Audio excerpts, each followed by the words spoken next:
How about that? Is it working now? Someone in chat? Anyone? Because if it is, I am being super stupid today. For whatever reason, it was set to something completely different.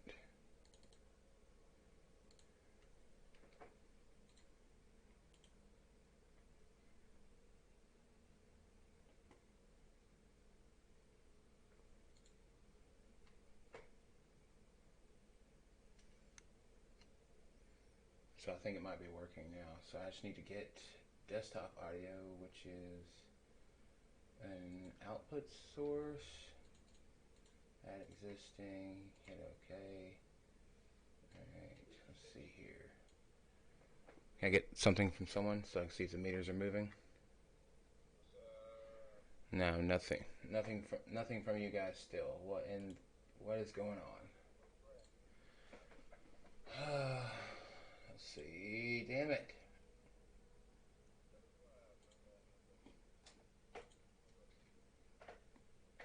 You do as a thief. You do. It doesn't. Your weapon damage doesn't. Like your weapon doesn't matter.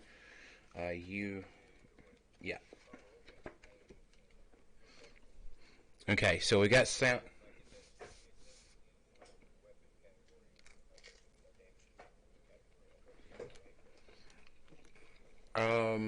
Yeah.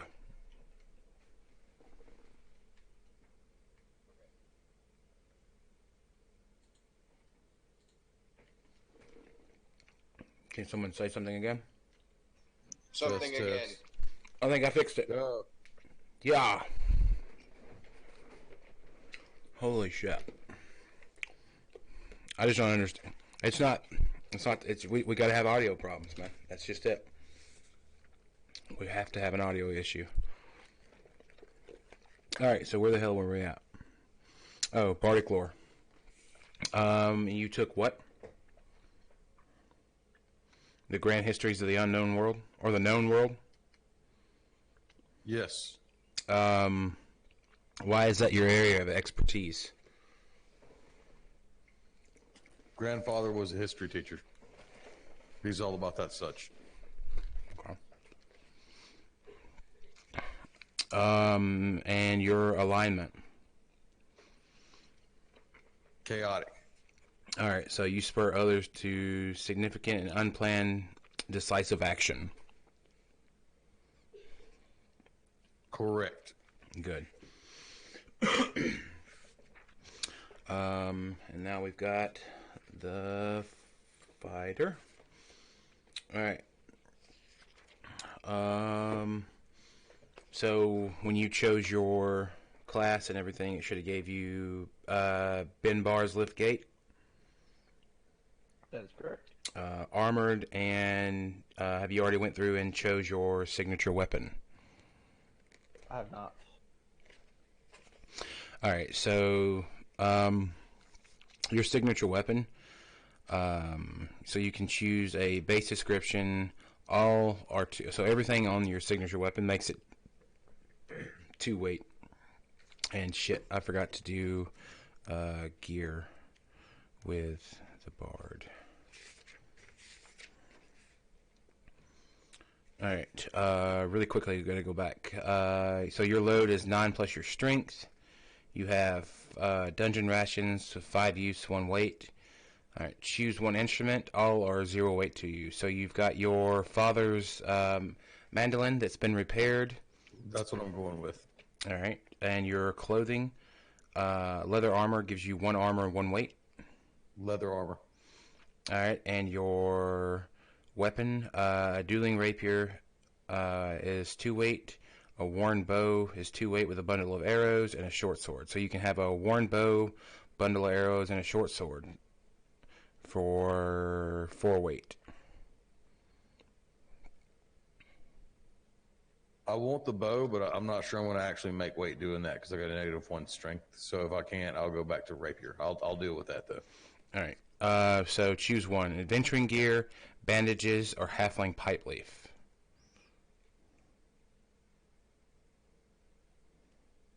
Is 3 coins also an option in that? Yes, 3 coins is also an option in that. Has anyone else picked adventuring gear? I don't believe that Ryan picked adventuring gear. What do bandages do? Bandages just it's heal. You apply it and it does set amount of healing on a individual. I'm gonna go halfling pipe leaf. It's a must. All right. And like I said, when we get done with everything, we'll go back and do bonds all together. Sounds good. I'm gonna get my stuff marked. All right. What is your base description of your signature weapon? You have a sword, an axe, a hammer, a spear, flail, or you can actually just punch people. The hammer. All right. So, your hammer is close range. All right. Choose 2 different enchantments. So your hammer can have hooks and spikes. It adds a +1 to damage, but also adds a +1 to weight. Somehow you can make your hammer sharp. Gives you a +2 piercing. It's perfectly weighted, which adds precise to it. It glows in the presence of 1 type of creature, your choice. I do the hooks and spikes with perfectly weighted. All right, and perfectly weighted is, yep, as precise. All right, and you can choose a look: ancient, unblemished, ornate, bloodstained, or sinister. Sinister. All right, so how did you come about your sinister-looking hammer? I found it on underneath a bridge when I was coming home one day. It crushes squirrels pretty well.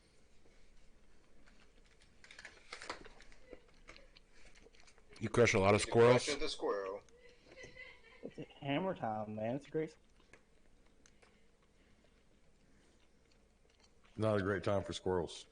No, doesn't sound like it. All right, so your alignment. Good alignment, you defend those weaker than you. Neutral is defeat a worthy opponent. And evil is kill a defenseless or surrounded enemy. Neutral. All right, so defeat a worthy opponent. And squirrels are not worthy opponents. Well, they might be. You can never tell. All right, your gear. Your load is 12 plus your strength. Your strength modifier. So you carry your signature weapon and a dungeon ration, which has 5 uses and 1 weight. All right, and choose your defenses. Chainmail, which gives you 1 armor, 1 weight, and adventuring gear at 1 weight. Or scale mail, which gives you 2 armor and 3 weight. It would be scale mail. All right, and then choose 2 of these options. 2 healing potions, a shield with +1 armor and 2 weight, antitoxin, dungeon rations, and poultice and herb kit, or 22 coins. Healing potions and the 22 coins. With All right, like I said, we'll get back to your bond in just a minute. All right, Mr. Wizard, all of your stuff should already be with you, right? You got all your stuff because of your class? All right, so your alignment. Good alignment is use magic to directly aid another. Neutral is discover something about a magical mystery, and evil is to use magic to cause terror and fear.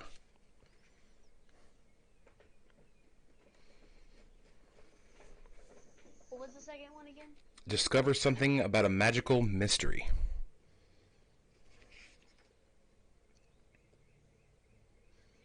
I think I'm gonna go evil to scare things. All right.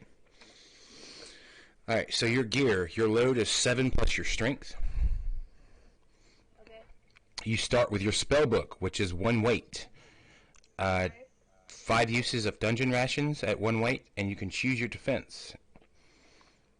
So leather armor or a bag of books and 3 healing potions.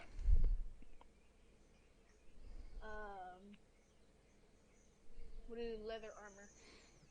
All right. And choose your weapon. You can have a dagger or a staff.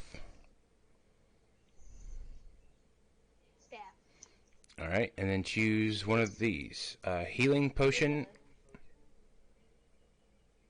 or 3 antitoxins. Healing potion. Is that staff's one weight and healing potion's one weight, right? Healing potion 0 weight. Okay, staff's one weight.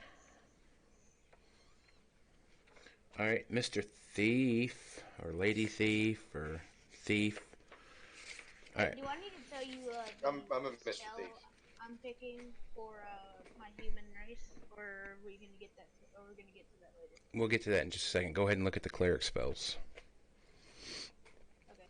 All right, so bonds. The way bonds work is you guys have actually been like a group for probably, you haven't probably known each other for, so you don't have to have known each other for a very long time, but you do know each other.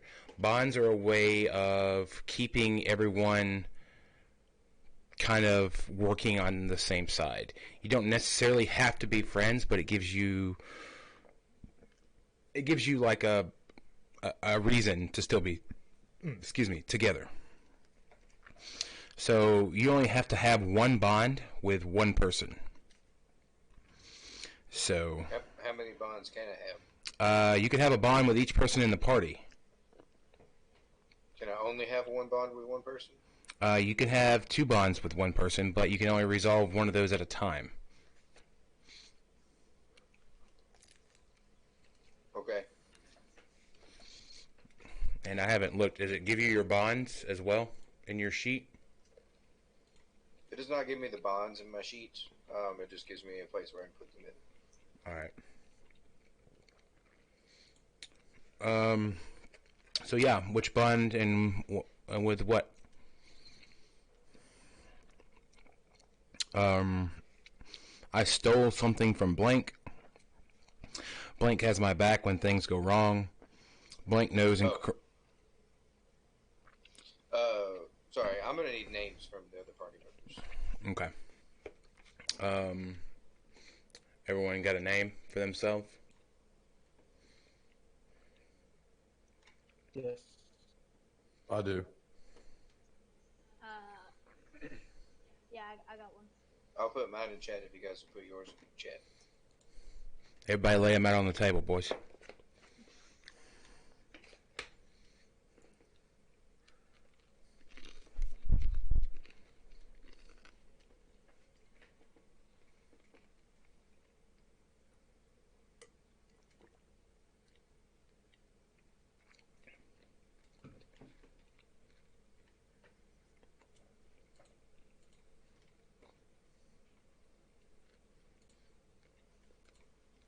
Okay. Is that name? Is it Robert?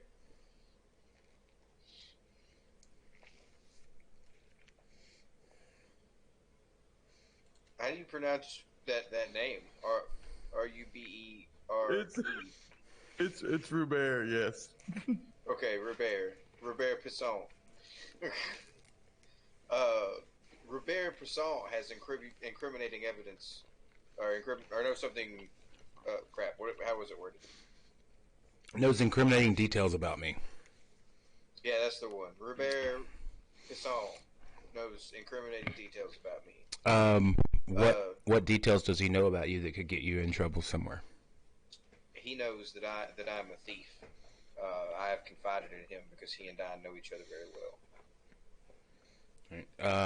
What have you stolen that would get you in trouble? What have I stolen that would get me in trouble? He knows that I stole some artwork from a rich person's house, and I fenced it, and I used the money to buy a bunch of alcohol and stuff. All right.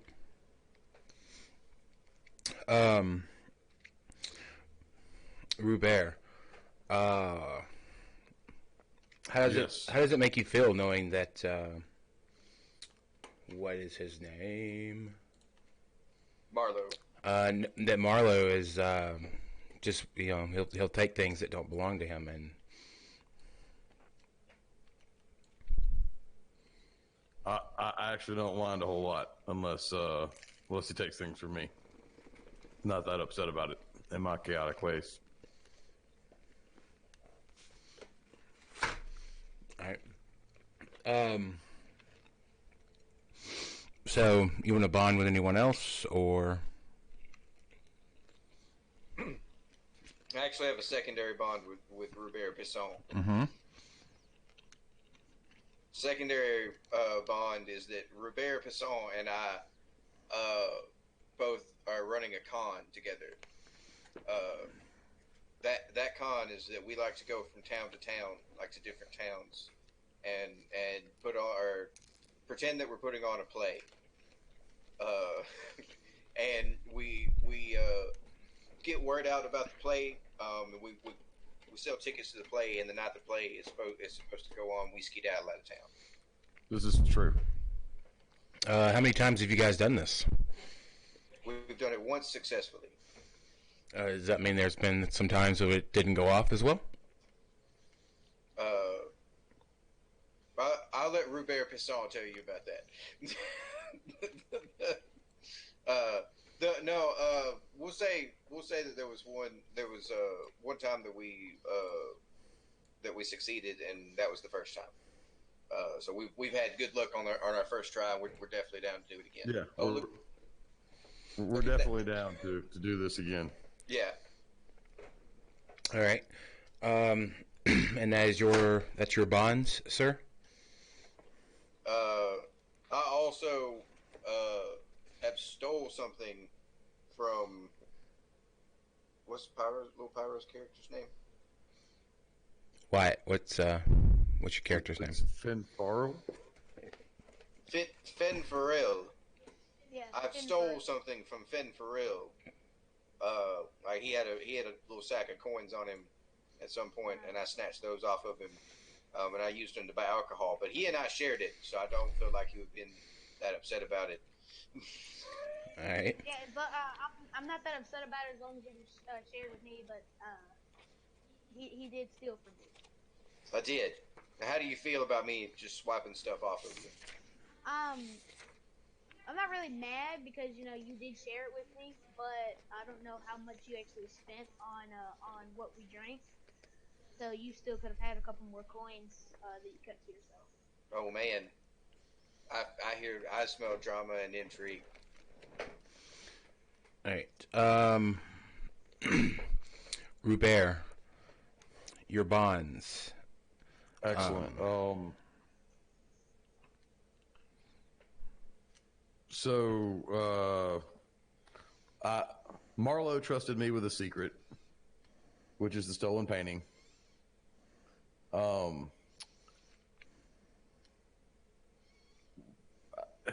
Finn Farrell is often the butt of my jokes. That's my third one. Second one, and then this is not my first adventure with Hawk. All right. So you've been around doing things with Hawk before. What have you guys been? What have you guys done? Well, That would be noteworthy. Well, just last spring, a mess of angry beavers took over a dam just a way south of the town, and they sent in the guard to take care of them. But those beavers were just too much for them to handle. So anyway, me and Hawk went down there, and we used some trickery and we hoodwinked them, as it were, and we tricked the beavers into a trap, and then there was no problem at all to kill them. And it was quite an affair because those beavers were problematic, sir. They had killed no less than 9 men by the time we got there. Bloodthirsty, savage beavers.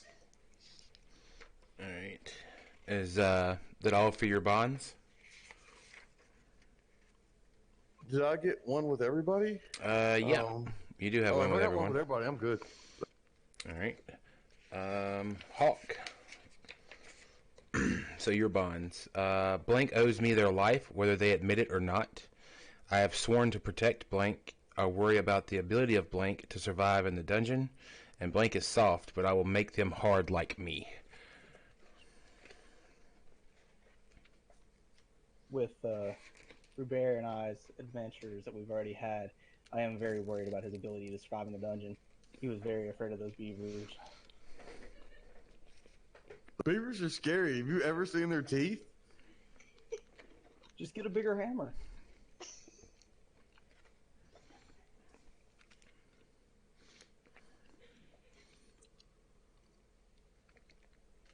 All right. Any bonds with anyone else? That's my only bond. All right. And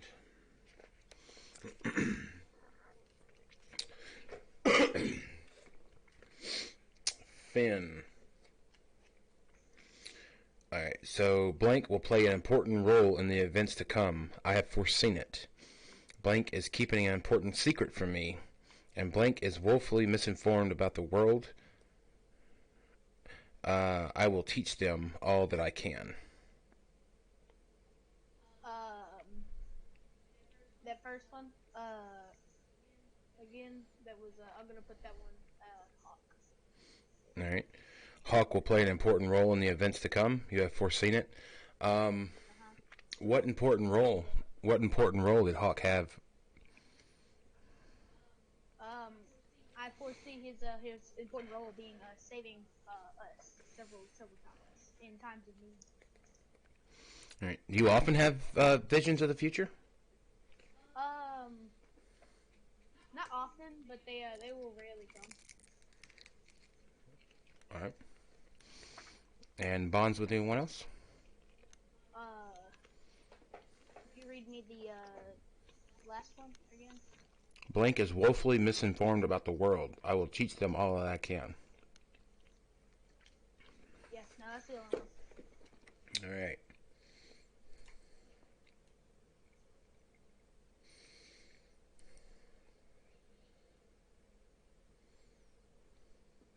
You don't want to teach me anything about my thieving ways? No, you keep doing what you're doing. Just don't steal from me. Nice. Just don't steal. All right. So yeah, that is everything on that end. I can put that down for a second. Got a couple more questions that I can ask. So you guys have been kind of doing your things. You know, the two of you fought some beavers. Two of you have kind of started this con. The wizard has seen a brief vision of the future that Hawk has an important role to play. Yeah, so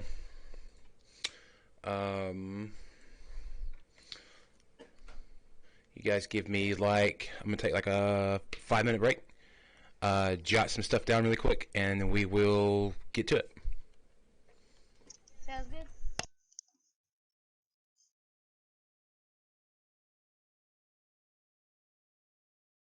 Roger, back in 5.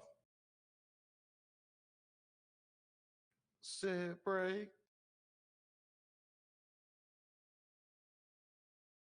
Well, this would be a perfect time to go grab my battery. You were what? My computer just warned me that it is about to die. Oh, yes. Also a good time if I don't know how long you've been using push to talk, but you may want to go turn that delay up on it cutting off because it's been cutting off the last word you say when you let go of the button. Gotcha.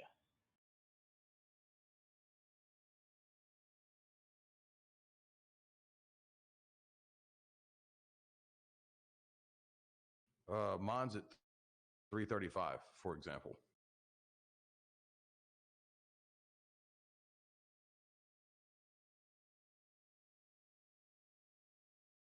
Is this better? Much more natural. Perfect. I'm gonna run and use the bathroom real quick. I'll be back in a minute.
Is there anything else I need to have connected as far as the character sheet stuff?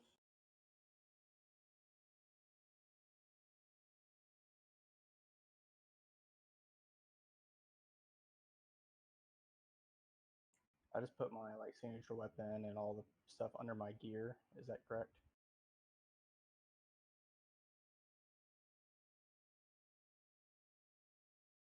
And no value or damage on the weapons, correct? And the base armor?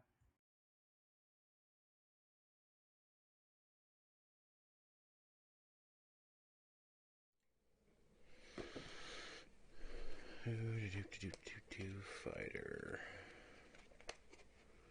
Wizard. Paladin. Fighter. Alright, so you took the armor. You took... How do we do HP? I know you're in the middle of something. Alright, so also, yeah, let me go ahead and get that. Your HP is 10 plus your Constitution. Not your modifier, plus your Constitution for the fighter. Okay. Alright, so the gear you took was scale mail. And did you take a shield? Alright, so you have 2 armor. And the way armor works is it's just like it mitigates damage. So if you take 4 damage, you only actually take 2. Gotcha. And healing potions, I'm assuming, just heal you all the way up? Healing potions are under equipment. And... Healing potions heal you for 10. Yeah.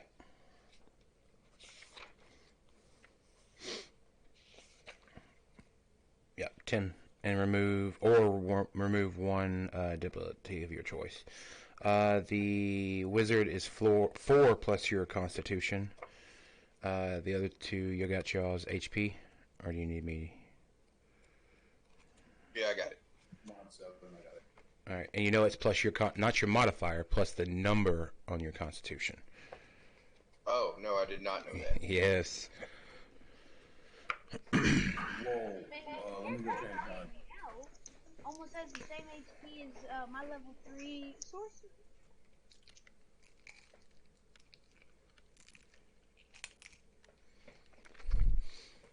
All right.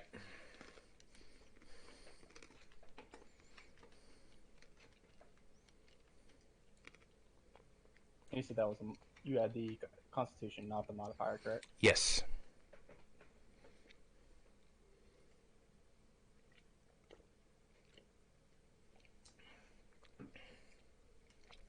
So the 4. It doesn't let me edit my armor. How do I like actually change that value? It doesn't matter. I just know it, don't I? Yeah. Cool. I've got 1 armor, guys. It's not on my sheet, but it's real. All right. So you guys,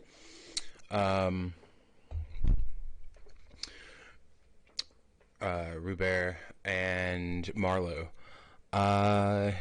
So the last con you guys pulled was a few weeks ago, and then like out of like moving from that town to the next one, you met up with Hawk and Finn, and the 2 of you have already talked about going to Ilmarsh to try to do this same thing over again.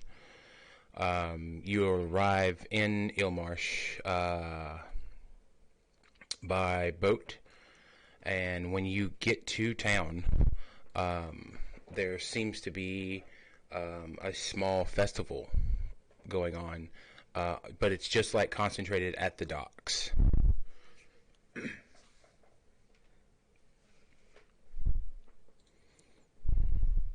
Well, all right, boys. Seems like there's some fun going on. You guys want to go check it out? Let's do it. Absolutely. Let's go. Sounds fun. All right. Cool. We're gonna head into the festival. When you guys start to approach the festival, you do notice that there are quite a few people that are just lined up on the dock itself with like a small bouquet of assortment of like wildflowers and stuff. They are laying them. They're kind of dropping them off of the dock and letting them flow down the stream or the river. Um, you can also see that there's a couple of people moving around with like small wooden crates filled with what looks like some kind of black sand, and they are pouring it into the water as well.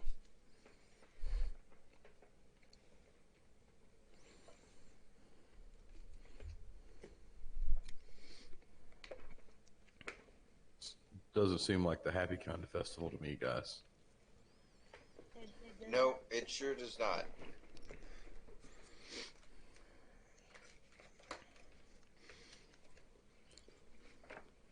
Well, that's unfortunate. That kind of puts a damper on our plan. But maybe after the festivities are over, we can commence with our plan and start. Yeah, let's mosey around and find out what happened. Yeah, I agree. Sounds like a good idea. I agree. Do you guys want to stick together, or you guys want to go talk to people individually?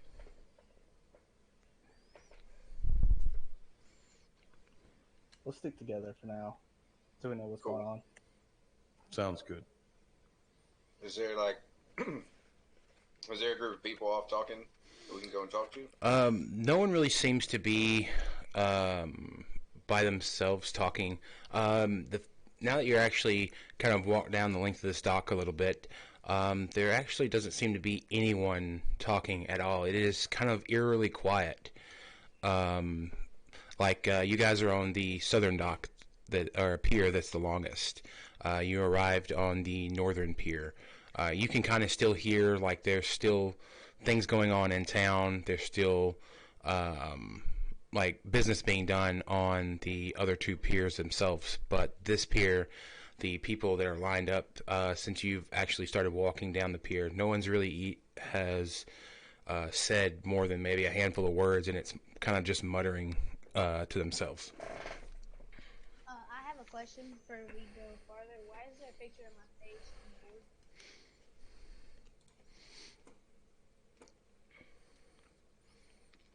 There's a picture of your face on the board. Yeah. Yeah, out there in the water, right under Ilmarsh. Yeah. I don't know. It's just there.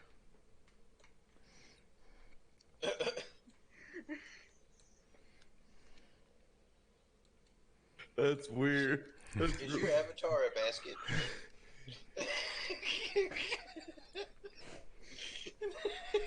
My avatar is a basket. Okay, well let's go and talk to some people. We'll just walk up to the first random person that we see, and we're just gonna ask them. Excuse me, we're new here in town. What seems to be going on? The lady that you approach turns to you and looks at you, and she tells you that within the last few weeks, the town itself has lost several children due to some unknown plague, and she does this is being that the surrounding area is basically it's all you can't really bury anyone, so what they do is they cremate the bodies and dump them into the river. So what they're actually dumping into the river is ashes.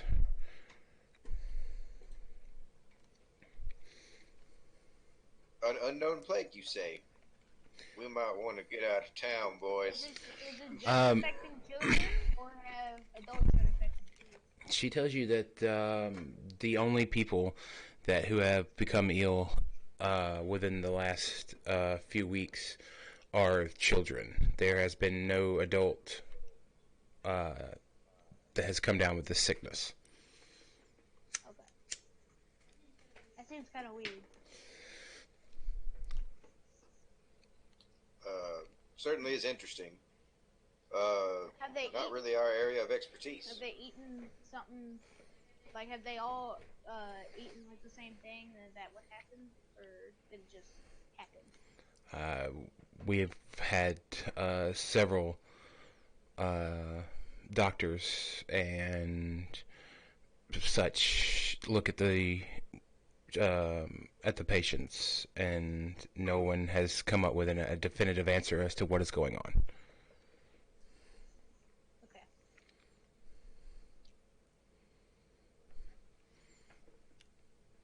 So you've been here before? Not that I remember, but it was worth a shot. I mean, you could have been here many years ago. It seems like the dead children would have been what would changed. No. If you've been here before, then I can tell you what has changed since the last time you've been here. Sure. I've been here before. I came here the winter before the spring. We killed all them beavers. All right. The last time you were here, there was not this big of a Ilmarsh was not that big of a place. There was this single pier that's up to the north, and basically all of the housing and everything. I'm gonna draw it on the map. Everything outside of like here. So everything closest to the water inside the red line was all of what was the town when you were here. So I asked the lady, I say, it seems like the town has grown a lot since the last time I was here. What's been going on in town before the child deaths started? Well, within the last year or so, we found out that there is a rare mineral outside of town that apparently can be used for smelting different magical enchantments into weapons and armor. It is a very difficult mineral to harvest, but we have figured out how to do it.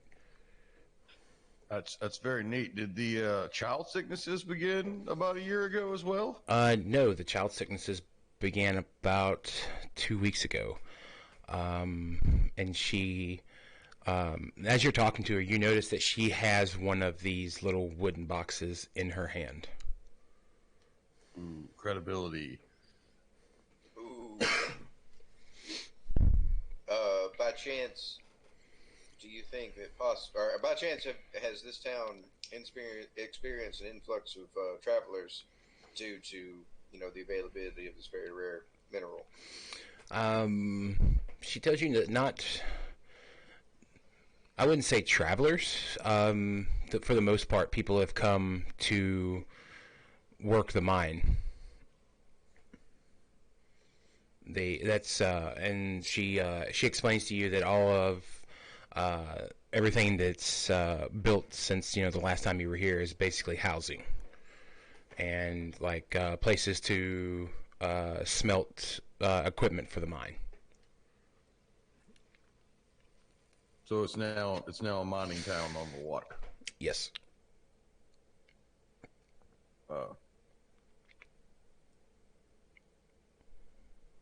I can't hear you.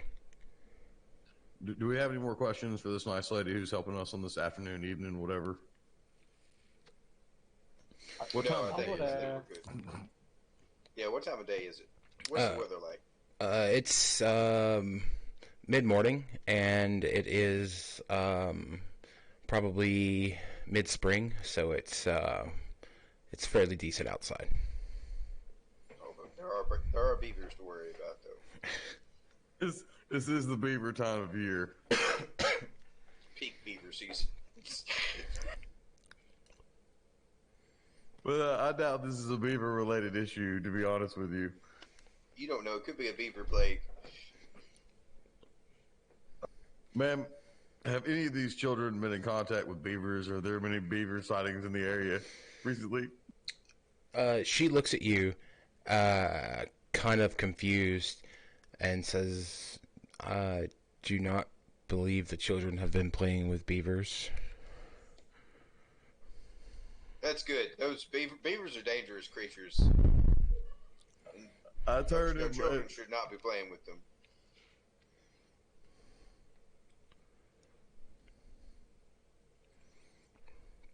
I turn and look at Marlo, and I'm like, "Yeah, see, all right, enough about the beavers." All right, fair enough. Anyway, thank you for your I want to be help, part of your ma'am. beaver adventures. we're gonna let you get to your box there, and thank you for talking to us this afternoon. When you mention the box, she starts to cry hysterically. Look what you did, It's our Rubert. cue to move. We're moving on. Look what you've done. You always do this. We can make the whole town cry. Let's go. All right, come on. Let's get out of here. Yeah, so you guys going into town now? Yeah. Let's go into town. So the building right here has a sign outside that is over the top of the door, and it is like a two pickaxes crossed, and you can hear inside what sounds like a group of people loudly arguing about something. Can we hear what they're loudly arguing about, or is it just mutters? It's probably beaver related. We should probably get in there, check it out.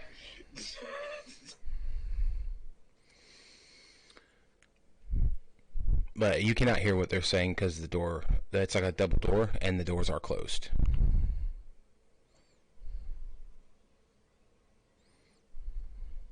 See, do you guys want to check out what's going on in there, or do you guys want to just move on? Is this Yeah, building let's go open to check the it out. public? Yeah, let's go see what's going on in the mining store. Yes, in the mining store. Is it a store or is it someone's house? It looks like just a very large building, and like I said, it just has the pickaxes crossed on each other. You can tell that it's not. If it is someone's house, it is someone that has been very well off, because it is much larger than any of the other buildings in town. Oh, cool. So we have the potential to just walk into someone's house. You have that potential all the time, sir. I'm fairly certain that this is a place of business. Let us just go in. And then I'm going to just walk in the door. So when you open the door, there are two gentlemen standing right on the other side, and you hear like the tail end of a conversation, and one guy, before noticing that you've opened the door and are kind of walking in, you hear him tell the other guy that, look, I've done my research, I've looked it up, and fish definitely do not have shoulders. I'm going to come in there with a swiftness and correct him that fish do have shoulders. They share a similar skeleture with the rest of the animals on this planet, and that he's being ridiculous. Facts are facts. I don't understand how you know so much about the skeletal structure of fish. I don't know how you know. It's common knowledge. Learn about your fish, sir. I'm out singing songs and such, getting into misadventures. I'm not usually. No, I'm having a heated debate about fish shoulders. Well, you get after this gentleman then. Now, I've got to tell you, this is not a huge stretch for role playing. This is just a normal Saturday night for me right now, defending my position on the fact that fish do in fact have shoulders. They don't, though. They clearly don't. Have you done your research? I have done my research. Are you sure? I've spoken with real fish. Have you spoken with fish, sir? I didn't know you were. I think not. Name the fish you spoke with. I'd like to follow up Yeah. with that fish and confirm you spoke with him. Yeah, tell me where that fish lives. Give me that fish's address. I want to confirm that you know a fish. As you move in, kind of defend it, throwing this out there, he looks at you, and he says, "Who the hell are you?" Oh, nice to meet you. My name's Marlo. I extend my hand in greeting. Apparently a damn fish expert. Allegedly. When he reaches out to shake your hand, you notice that there is a what would it be called? No. The swastika on him? It's what do you call? It's I guess it would be a scar, but it's from a burn, a brand. Oh, okay, a brand. On the back of his hand that matches the symbol from the sign above the door. Oh, okay. And he tells you that his name is, he says, well, I've had this argument with many people. It always goes one way or the other. No one wants to take a step off of their stance. But right now we have more pressing issues. But I was just trying to get everyone's mind off of what was going on. Yes, How does we've this heard argument about start? this. This argument starts the way any argument does. Any other argument starts. There's one person that believes that fish do not have shoulders, and there's another person that believes firmly that they do. And they both present arguments, one presenting facts and the other a bunch of gobbledygook.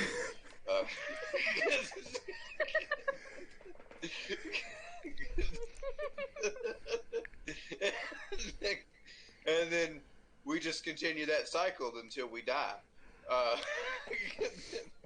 The circle of life. But he tells you his name is Willis, and that Willis? he is a foreman of the Genco Mining Corporation.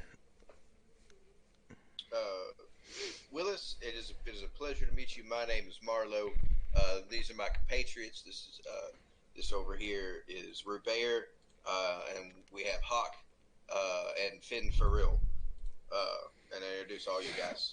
He nods to each of you, and he says, "Is there something in particular that brought you to town?" And he kind of looks at Marlo, and you have your hammer on you at all times, right, Marlo?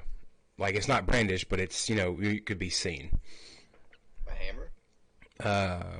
Not Marlo. That's not Shit, I Marlo, meant Hawk. Hawk. I mean, always. He said he kind of looks it over, and because it's your personalized weapon, so it's kind of different than anything that anyone else would be carrying, right? Indeed. And as he sees that, he says, "Oh, I know what probably brought you guys here. Then you're actually looking for the man who can do something with with your hammer, then, right?" Yes. Oh, okay. I do like it enchanted I'll let you hammer. go I'm with not it. gonna lie. Wait, Yeah. that's why we came here? Yeah, You that's didn't totally get why the we came memo? here. That's why we came here now. He tells you that the man you're looking for is right up there, and he points at the front of this other end of this building, and this building is 20 or 30 foot wide and about 60 or 70 foot long. There are different little spots inside. There's a small area where there's a bunch of broken halves of pickaxes and stuff that are kind of heaped together, with a man going over, kind of looking at them, throwing them in one pile or the other. There's another spot where there's a couple of people lined up in front of a man at a table. they're talking to him for a second, and then he's giving them a small leather satchel, and then they're leaving the building. But the man he's pointing at is standing at the very opposite end of the building, and he has several people kind of circled around him, and he is very livid about what he's talking about, but because there's so much kind of going on in the building, you can't hear what he's saying right now. But the guy tells you that that's the man you were looking for. I wouldn't go talk to him about anything of that nature at the moment. Well, back to that fish shoulders topic. You said we shouldn't be talking about that because there was more important things going on. What more important things are going on exactly? Well, see, some people in town believe that this is a pestilence brought on by an angry god. Other people believe that this is something to do with our mining, or our strip mining of the land outside of town. I think it's just something that has come from just, we've had, I've in my life seen stuff like this happen, not to this scale, but I've seen people get sick in, decent numbers, and it eventually goes away. Eventually. So you think it's not that much to worry about? I believe everyone's freaking out over nothing. Exactly. I see. That's why we were asking other people, because we need to get different viewpoints. That one lady ain't the whole town. But yeah, if you would, if you want to talk to him, I mean, by all means, I can't stop you from talking to him. But he is right now. They're talking to several members of the town who are wanting to shut the mine down completely until this ordeal is over and done with.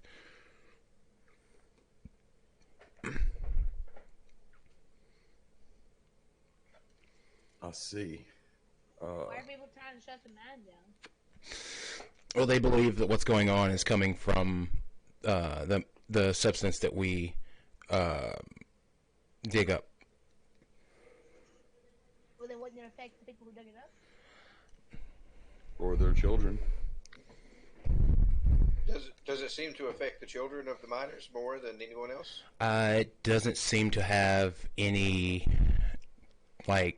correlation with family members of miners. There are a few noble families in town who have lost children in the last few days. What about this angry god theory? What god do they think that they pissed off? Like, is there like a volcano we could throw a virgin in somewhere around here? I don't believe that there is any volcanoes nearby, but there are a few people in town that believe that the town is become greedy, and this is a way of showing that we need to go back to our old ways of just being a fishing village. And the name, the deity that believe that is put a curse upon the town, they say that it is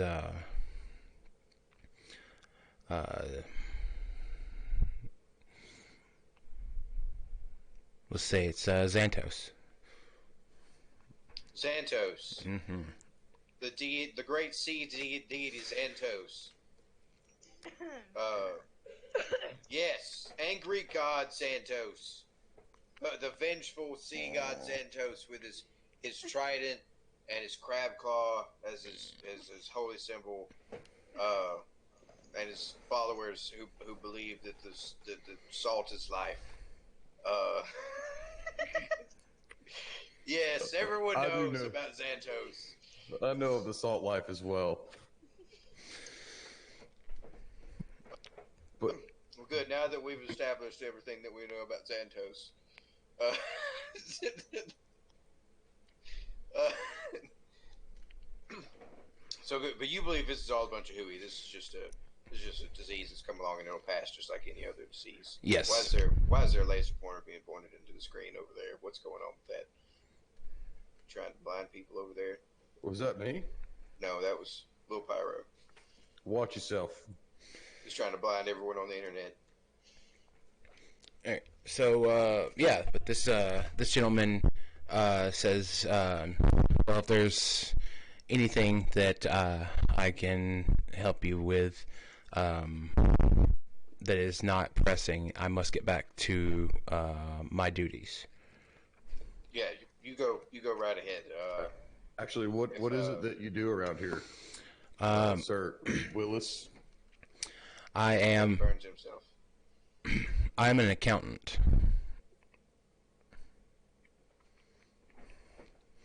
I keep You like do the taxes and stuff. well, I keep yes, I keep up with the inflow and outflow of materials from the mine is my specific job. Oh, okay. Interesting. So Thank you. I guess in like a not so subtle way, like you're saying that you have a vested interest in the mine. Staying open. You could say that. Interesting. Okay. Cool. Thanks for talking to us, Willis. We'll see if we can get down here and talk to. What's his name? That is Frederick. He is the man that owns the Harbor Mining Company. Cool. Yeah, let's see if we can get down here and get him to make our boy's hammer even more fantastic than it already is. He seems to be interested in that. It's hammer time. Why not? Yeah, let's go. All right. As you get closer to the group of people surrounding him, you see that right as you start to approach, one of the men that is talking to him very loudly shouts out that there is no need in continuing operations. We have enough provisions to last several weeks, just to see if this will, if what is being mined will, if that's what's causing the sickness of the children. And the man tells him that no, we are not closing the mine. That if even for a day it was shut down, this town would absolutely collapse because we do not have the provisions that you think we have. And the guy that is talking to Frederick, like you could see him rear back, and he goes to take a swing at him. What are you guys doing?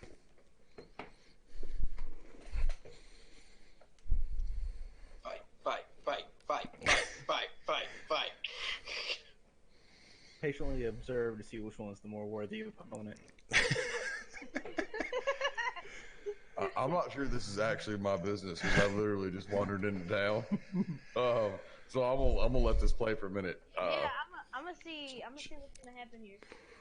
You gonna check take back that when shit we from get him? filed. Like, Whip his ass, you gonna let him swing at you like that? Take him down. So yeah, this guy does in fact like swing, and he punches him right in the face. The guy crumples to the ground and goes to stand up because he wasn't really expecting this man to just punch him. So like when he stands up, blood is pouring from his nose, and from like a little side room, two gentlemen dressed in like a chain shirt with the crossed pickaxes come out, grab the guy that threw the punch, and pick him up off the ground and drag him out of the building. See, Bye. squirrels are more worthy.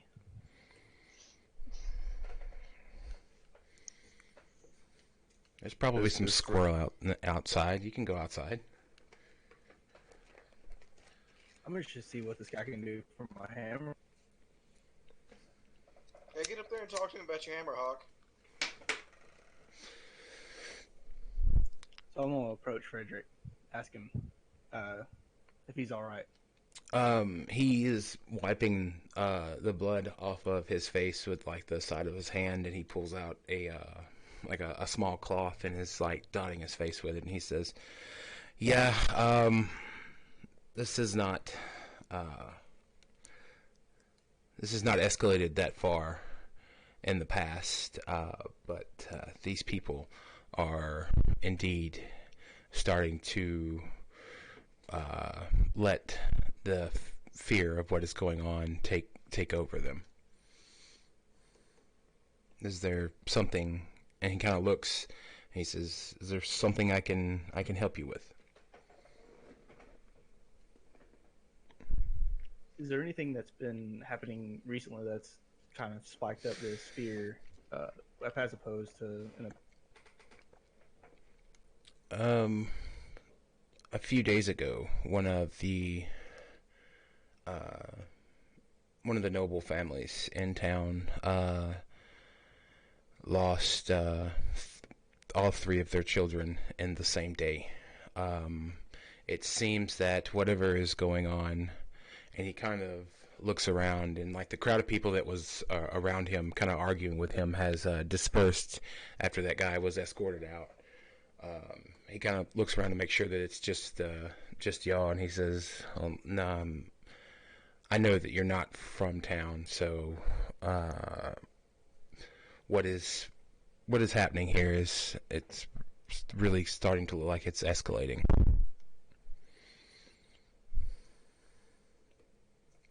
Was that the noble who punched you in the face? No, that was a mine worker.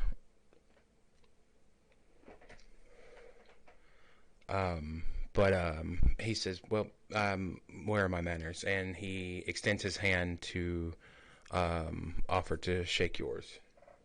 And he says, "I am Frederick Willis." I shake his hand and say, my name is Hawk. Nice to meet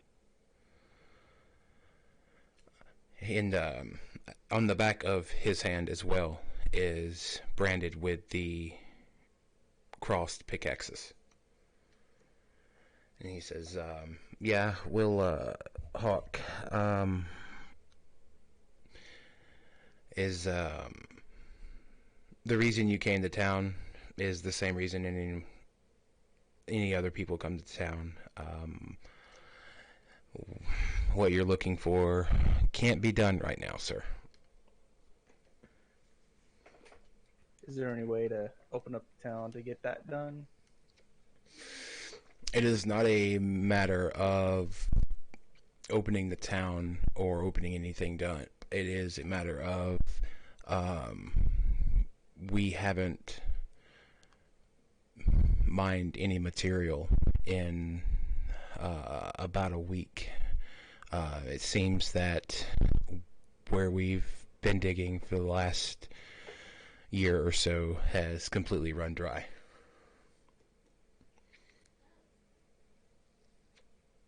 Do you think this could be tied to the people getting sick as the material is now out of the ground? I do not know. I would,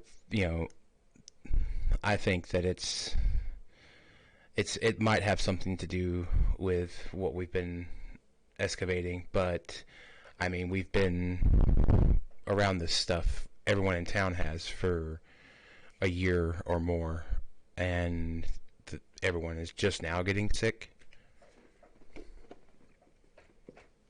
Well, maybe they just now that got down to the part where the disease was.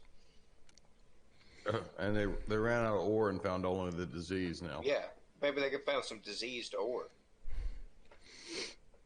or maybe like a super like diseased mole that lives inside of the mountain or the rock. Well, they woke up a demon that happened to be sleeping in there. Yeah, Now he's or all pissed off and killing their children and hiding the ore. maybe there's a dragon. He doesn't want you taking all that ore. And he cast a curse disease on the Is town. anyone in the mines mining right now? There are people working the mine just to kind of keep up the ruse of, what we're doing. I am a firm believer that we are not far off from either having to completely rethink how we do everything here, or this town will completely fold under. Oh no, that is horrible news. But as there might be something. Do any of you have any experience with diseases or anything of that nature? I do not.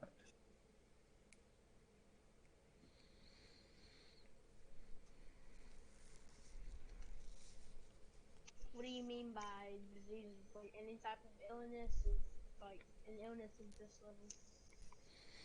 Well, just anything.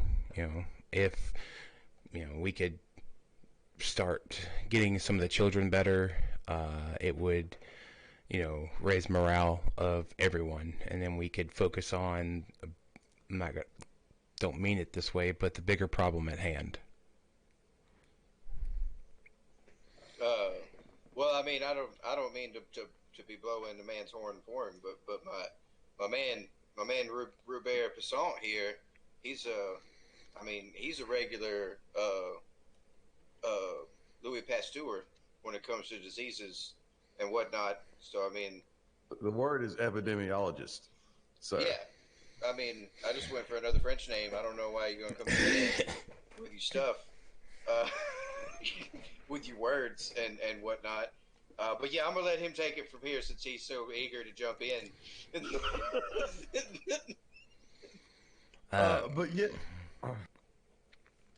But yes, we just got into town. I mean, maybe we could like look around and find the actual source of the problem here. I mean, it doesn't sound like it's mine related. If people started dying before you had something happen in the mine and stopped getting stuff out of the mine, I mean, like you said, it doesn't make sense. So we could find the actual source of it and then clear the mine, and then we could all go back to work, and then everybody's happy, right?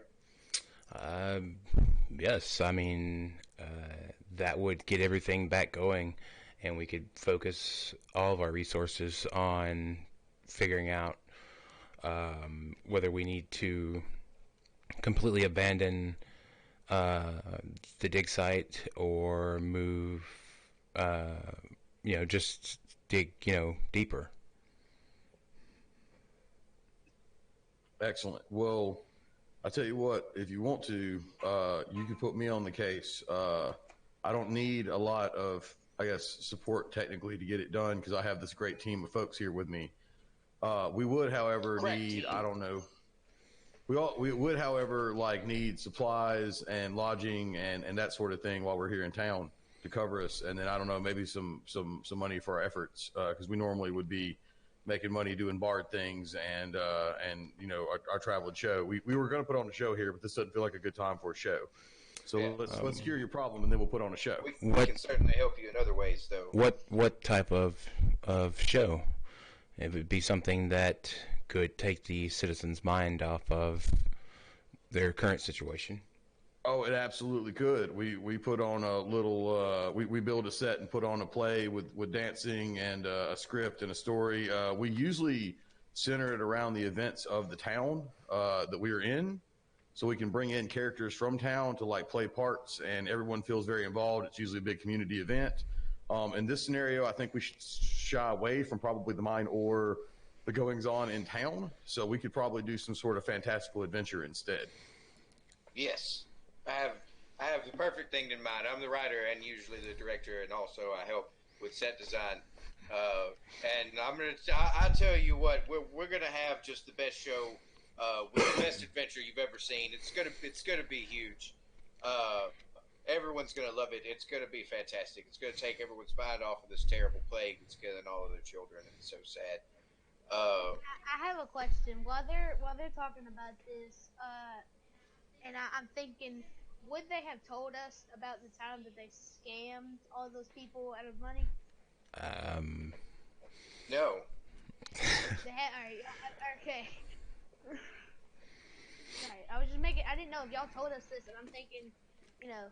Y'all are here to do a show with us. yeah, you're here. You're here to help us with the show. Our man, Okay. I go back to talk with a guy. Like I like help with set design, but our man Hawk over here, he builds a set. He builds beautiful sets. You're gonna love the sets that he builds. They're gonna be just fantastic. Everyone's gonna love them. Is there a place in town where we could build our sets for the show? And also, back on the topic of the plague, I mean, do we know? Like, is there anybody in town that might know where the first case popped up? Like, if we could track that down, that would be very helpful in finding the source of it. Yes. The very first child that was lost, the man you would be looking for to talk to would be in the garrison right now. And as he In the garrison. takes his cloth and wipes his nose again, he says, "Yeah, you just met it. Well, you just seen him moments ago." Oh, is that right? He's the man that just struck you Yes. in the face. Then, all right. Well, we'll go and speak with him. I guess it's kind of understandable how that went down. Then, we'll talk to you later if we need anything. If Hawk needs to come by and talk to you about hammer things again that you can't do, and you have a good one then. And we're gonna head off to go talk with that man at the garrison. And Frederick, Mm-hmm. Before we go, go ahead. go ahead. I'm sorry. I've noticed that several people have this brand on the back of their hand, and I was kind of curious what that meant and what that was a part of. That is a sigil that you have worked for the mining company for at least 5 years, or for at least a year. We have many people who have just started, and this gives you it's kind of like an identification as for discounts and such in town, or he kind of points over to where the people are standing in line, talking to the guy at the desk, and he says, "Without one of these marks, you cannot be paid in advance." Oh, I see. So it's like the insiders club of the mining establishment here. Somewhat. It is more along the lines that you are willing to you're willing to stick it out and work because I don't know what you know about mining, but it is not an easy profession. It is in fact a very dangerous profession. I know enough that I only sing about it. I never actually do it.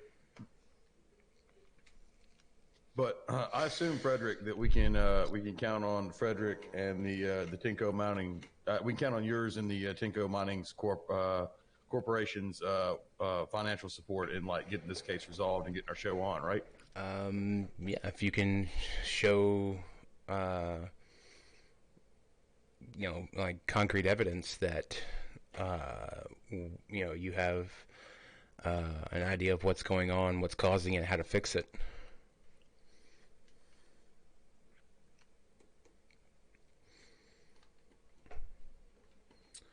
But he says, I have a few things to attend to. For the most part, you can find me here or at the local tavern. So, do y'all have a name for this plague yet, or It's the Tinko Mining Company, right? No, he said no? for the plague. Or for the plague. There's several different names that people are using, but as far as an official name, I don't think one has been given to it, because once you give it a name, then it's, for sure not something that's going to be here and gone. Again, I hate to be blunt, but I don't think that this is a very big ordeal. Okay. Well, we definitely will avoid calling it the Baby Killer Express as we move around town, and we will head off. As well as the Baby Nader 500. I've got a whole list of things I'm not going to call it now. Yeah, all the things that we're definitely not going to call it. Yeah. But we head on out. We'll see you again soon, Frederick. Yeah, so as you guys leave, when you exit the building, out of the corner of your eye, Hawk, a very sizable man rushes at you, prepared to take a swing at you.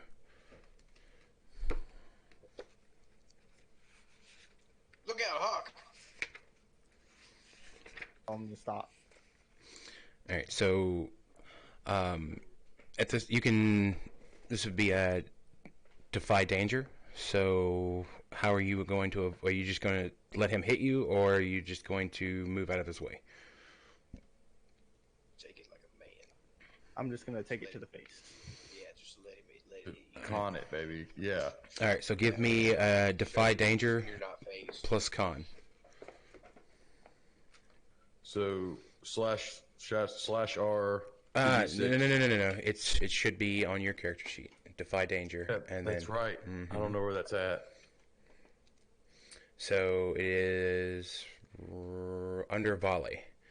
You could click on defy danger, and then you would click on the drop down box, hit con, and then submit.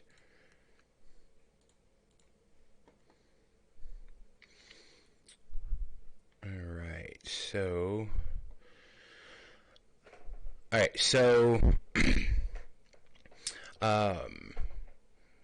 you didn't really get a good look at this guy before he was taking a swing at you. So when you don't really see like just how big of a dude this individual is. So when he punches you in the face, he actually he can either swell one of your eyes shut, or he can break your nose. I'll swell my eyes shut. All right. So yeah, I guess this guy just he hammers you hard, and he goes to turn on the rest of you. Guard up, ready to just strike at the next closest person.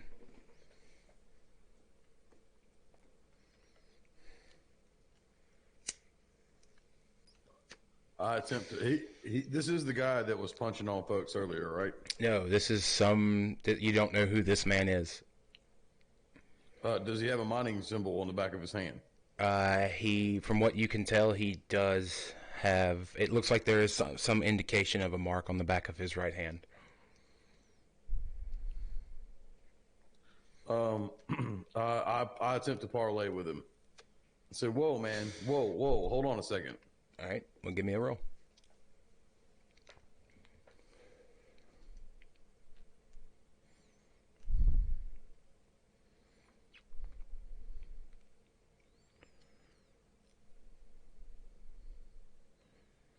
All right, so they ask you for something and do it if you make them a promise, but they need concrete assurance of your promise right now.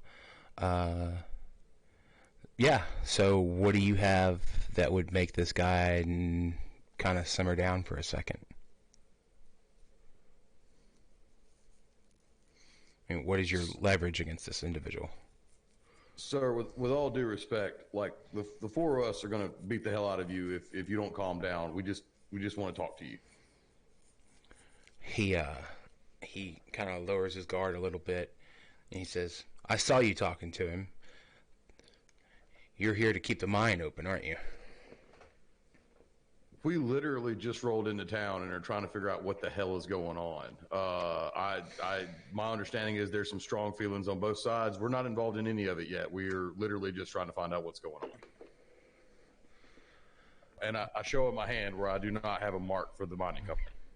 They are not my peoples. He looks at you, Hawk, and he kind of completely relaxes a bit, and he says, "Well,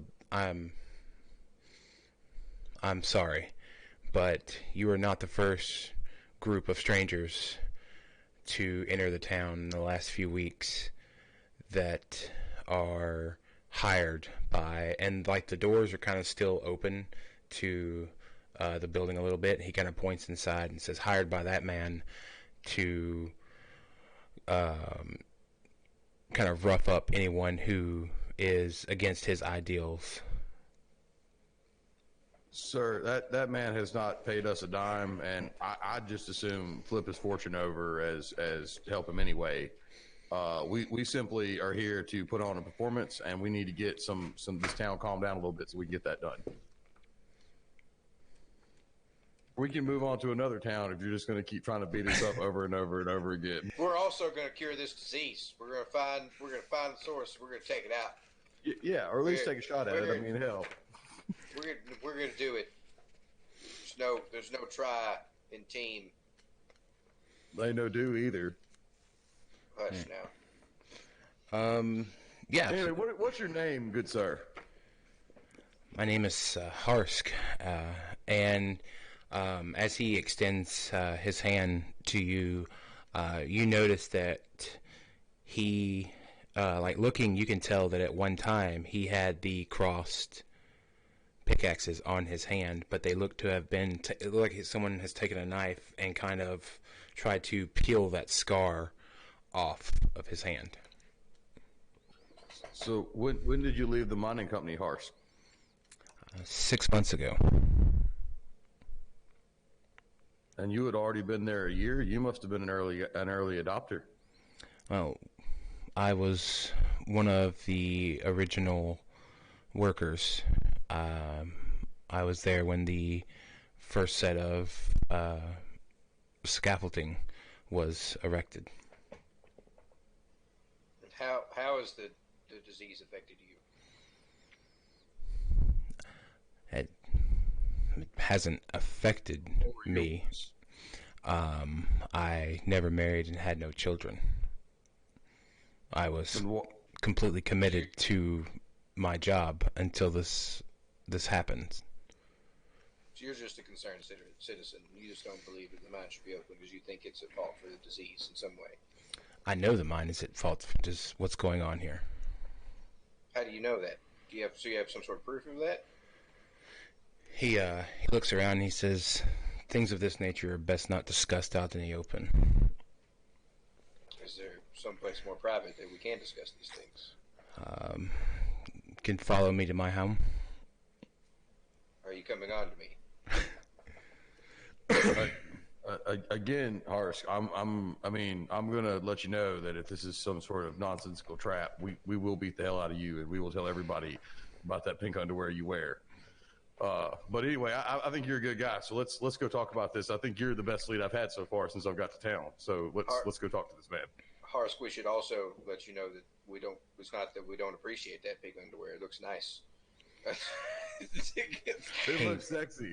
He It really does. he pulls his pants up just a little bit. But he says, "Well, if you'll follow me, again, like I said, this is not things to be discussed in the open." All right. Yes, we'll follow. I got a feeling you're a man of many mysteries, Harsh. Let's go. This is exciting. All right, so you guys follow him. He kind of takes a windy trail through these businesses and houses and kind of through back alleys and such. And you come to like a rundown little shack on the edge of town. He opens the door and steps inside. I follow. I follow him. I go inside. When you get inside, the floor is dirt. There is like a very patchwork blanket laid on one corner of the room, and like a small like cooking fire or cooking stove in the other corner of the room. And he turns around and he says, "It's not much, but it is mine. I don't owe anyone for it." It's a fine home indeed. Respect, Hars. This is a fine home. So, what did you have to tell us? So, what do you know? Or does any of you know anything about the material that is being mined outside of town? Other than it's rare and we upgrade weapons with it? No. Well, You guys got more? No. I'll study this stuff. But what do you know about it? It seems like you know a lot about it. What's going on, Hars? Spill your guts now. hang on. There might be something that the wizard man can do here. I mean, I can speak frankly with him if I need to. Yeah, you can. I was holding on to that part though for the moment. So, no, there's really nothing to. Give The me a wizard. word. All right. But yeah, he tells you that, like I said earlier, I was one of the original workers for the company. The place they're digging is an old worship site. They tore down, it was, all that was really left was a piece of a wall, maybe what would be like a pew, and the altar, which is actually in Frederick's house. The material they found was, like, right off the bat, you could tell that there was something different about it.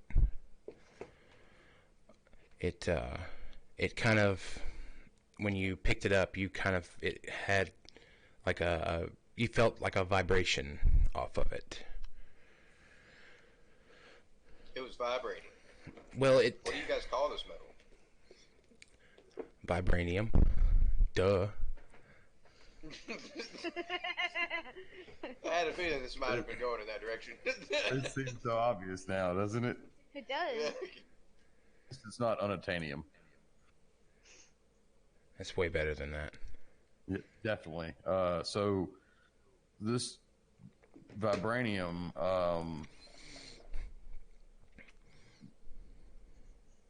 you saying that, like, what happens to you when you have it? It vibrates. It doesn't. I mean, All right, so what exactly does it do?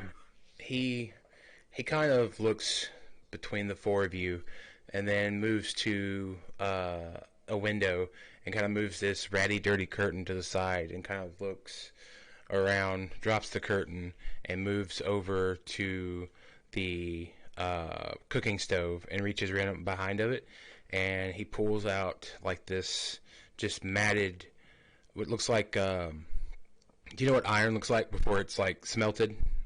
How it's just like the raw material looks like. Uh-huh. It's just dirt and particulate, metal particulate. Yeah.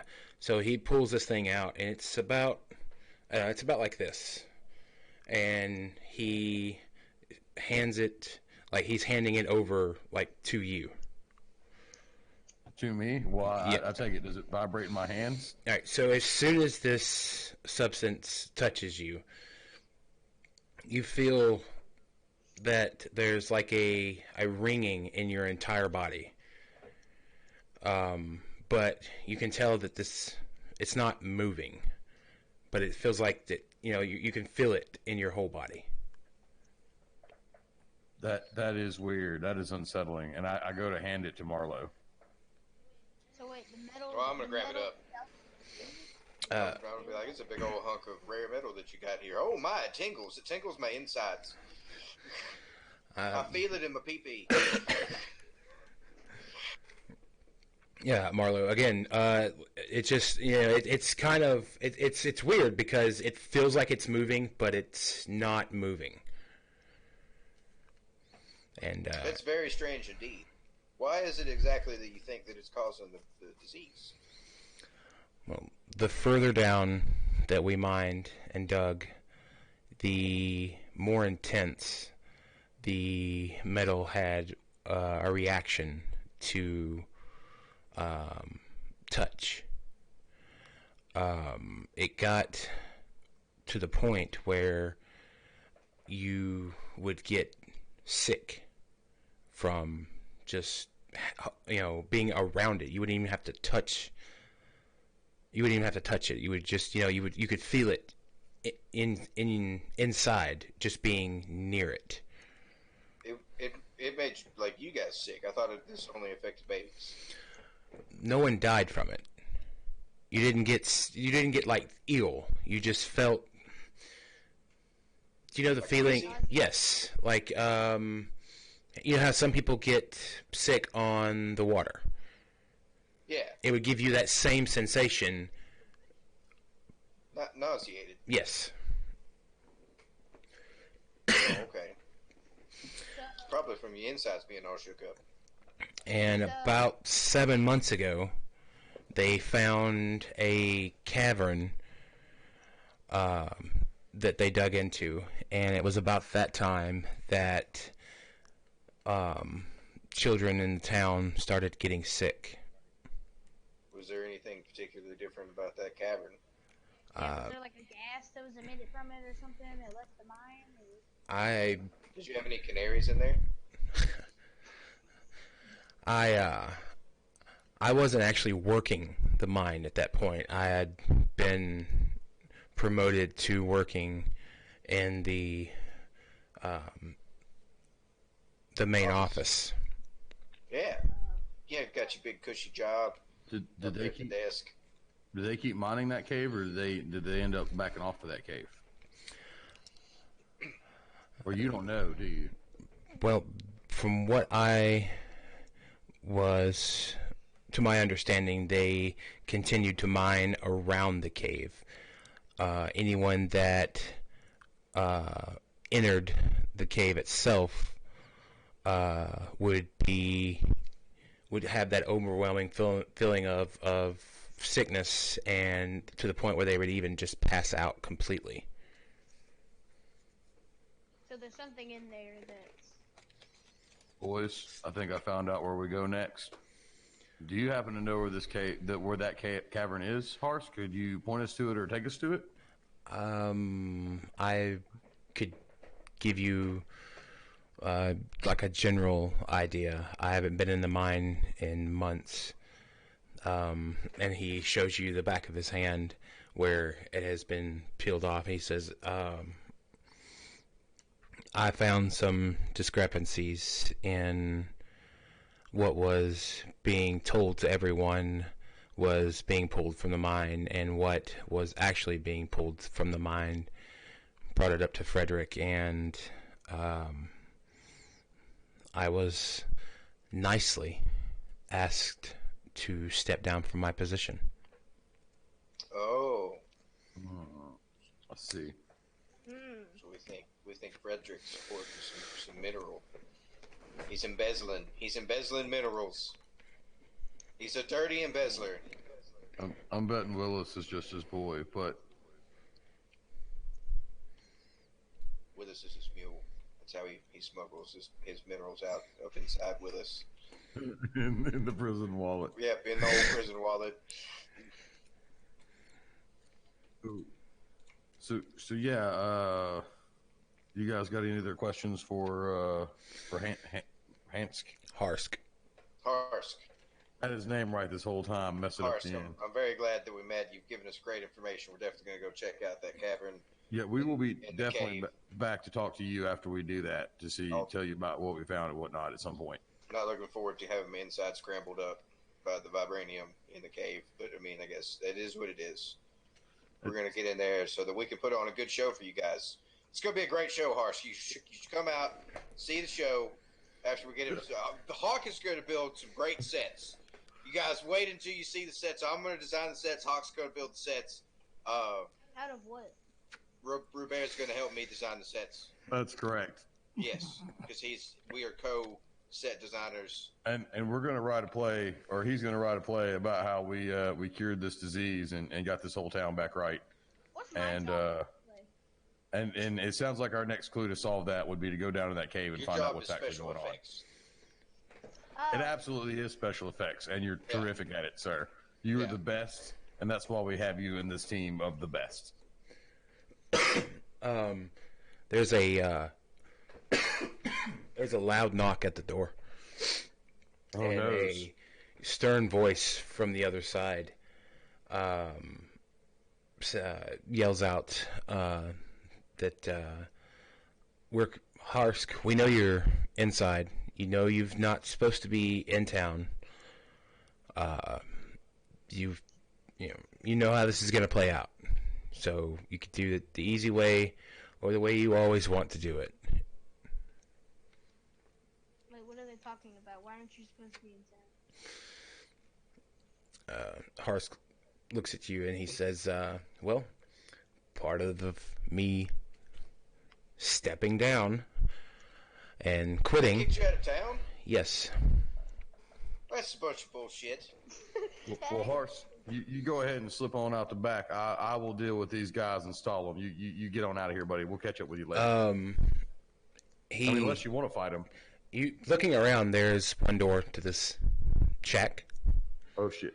Harsk, It's time to start putting in that back door. he, You always wanted Harsk. I he- think our boy with our hammer can help you with that. Harsk looks at Hawk and he says, "You can hold your own." And he actually pulls his shirt off and kind of starts. He says, "There's not but one way out, and this is like the third time they've made me leave, but it's always a fight. Are you ready?" Let's do it. He runs and kicks the door open into this guy's face. The guy falls back on Yes. his back, and he continues to move out of the shack. What are you guys doing? I'm gonna draw my dagger and my short sword. I'm gonna fall behind. I'm gonna pull out my little short sword and I'm gonna follow out too, because I got to see this. I'm gonna have my staff in my hand and walk out. All right. When you guys get outside, there is a group of individuals with chainmail shirts on, with the crossed pickaxe insignia on their chest. Each of them is holding a spear. They have a small helmet with like a visor that covers down to here, and has an eye slit. And then when Harsk kicked the door open and put that guy on his ass, they all have spear at the ready. How many people are there? In total, there are 6. One of them is on the ground. Okay. All right, so I know you guys are used to Pathfinder, where we have an initiative and all that bullshit. This is free flowing, so wherever you guys want to step in. Do So something. I step in and I say, whoa, gentlemen, calm down. I have to roll something for that, right? No. There's really nothing that I mean. There's not like a set. Not a parlay, did that? Well, you don't have anything of leverage, do you? You're just telling them to calm down. I do not, but I will follow up what I was saying now. All right. Gentlemen, we have been asked by Frederick himself to investigate the goings on and the virus and the plague, and to prove that it is not in any way related to the mine. But in order to do that, we have to talk to like everybody involved, including Harsk. So we had to get him. We had to meet him somewhere so we could talk to him. So this is our fault. He's in town. You guys could just leave him be. Quit being buttholes. Just let Harsk run on back out of town because I mean we just needed to talk to him. This is our fault. All right. Now you can give me a parlay. Oh, go ahead.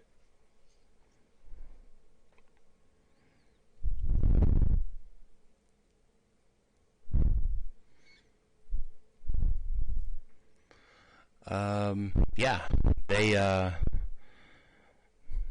they don't really seem to give a shit about anything that you said. For what they know, you were in there talking with Harsk,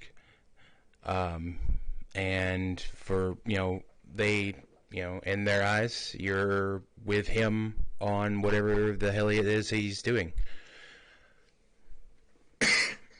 That's perfectly fine, but you boys own this ass whooping.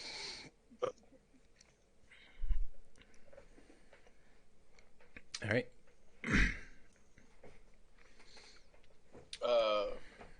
Okay. So I guess so. We're fighting then. All right. I attempted arcane art and failed. Effect sad panda. All right. So, what is your thing when you fail that? What does it say?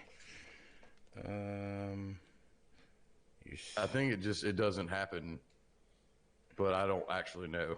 All right. So you go to start your I'm doing a little jangle. I'm playing a little jangly tune, and I guess I hit a bad note there. All right. So yeah, you bring your mandolin out, right? And yep, you strike. You start playing. Kind of getting everyone into that, that mood of kicking ass, and you actually break a string. No. One of the guards, with his offhand, it's 2d6, right? That I'm rolling. Attempts to. That's correct. Yeah, because I don't have a page. I guess I just need to get a page set up. That way I can just roll it off. Need you some macros. Yeah. Attempts to, like he's got spear in one hand and free hand in the other. He goes to strike at you, Marlin, and an 8 is So he hits you for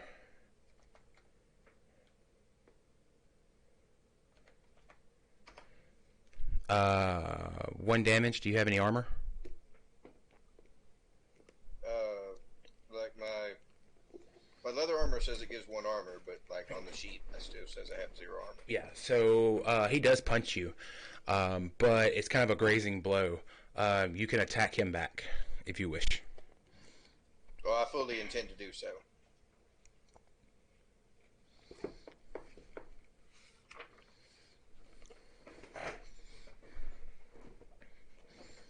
All right. So that would be a hack and slash.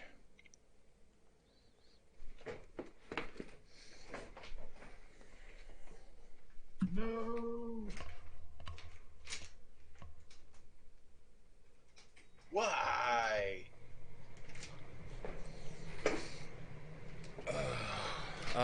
Oh shit! You rolled a 5. Yeah. So you go to strike him back, and you kind of lose your footing. You don't go all the way down, but you do take a knee. No. Hawk. I'm going to attack the guy who went after Marlowe. All right.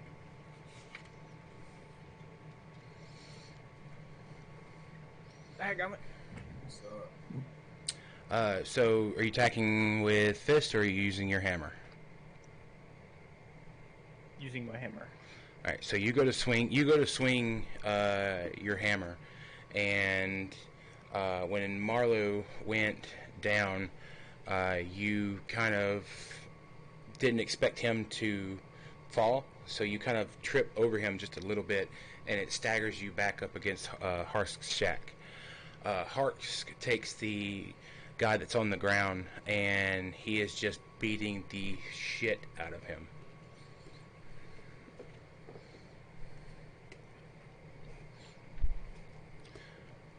Finn, what are you doing?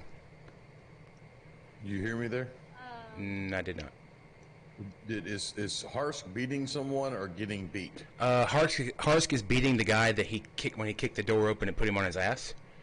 Cool. I just it blanked out the most important word there. All right, yeah.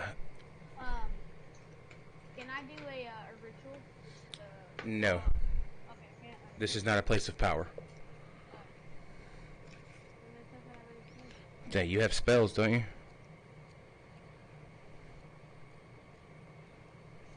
Yeah. Cast a spell, wizard. I have light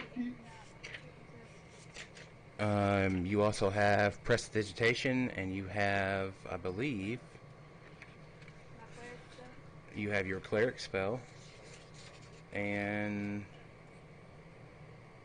let's see, I think you start with 3 first level spells in your spell book. So you can cast Contact Spirits, Detect Magic, Telepathy, Charmed Person, Invisibility, Magic Missile, Alarm, and that's all your first level spells. So you have 3 of those spells that you have in your spell book at all times. What are your 3 spells? I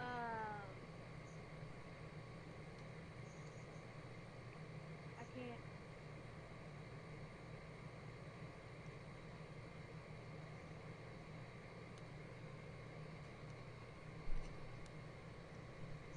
Charm person, magic missile, and Alright, so what are you doing?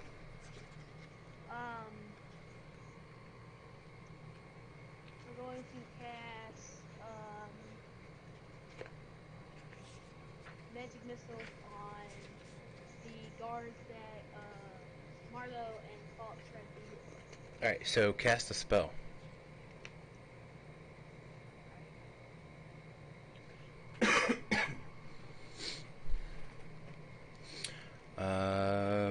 Yeah. So magic missile is 2d4 damage on one target. What does it look like when you cast your magic missile? It's 2d4 damage. What does it look like? I throw like invisible darts at it. So each missile is like you're doing this.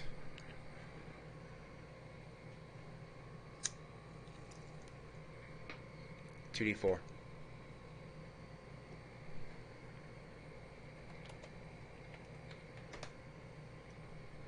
There you go. Yeah, so you kind of do this at one of the guardsmen, and the rest of you see this guy like take an impact and another impact, and you see like his eyes kind of fade out, and he falls to the ground.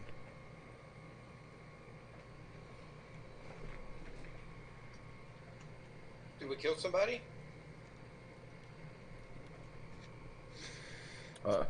I take that moment to reach out and point at the other guards and say, see what I was talking about? Could have just talked this out. Could have been pros.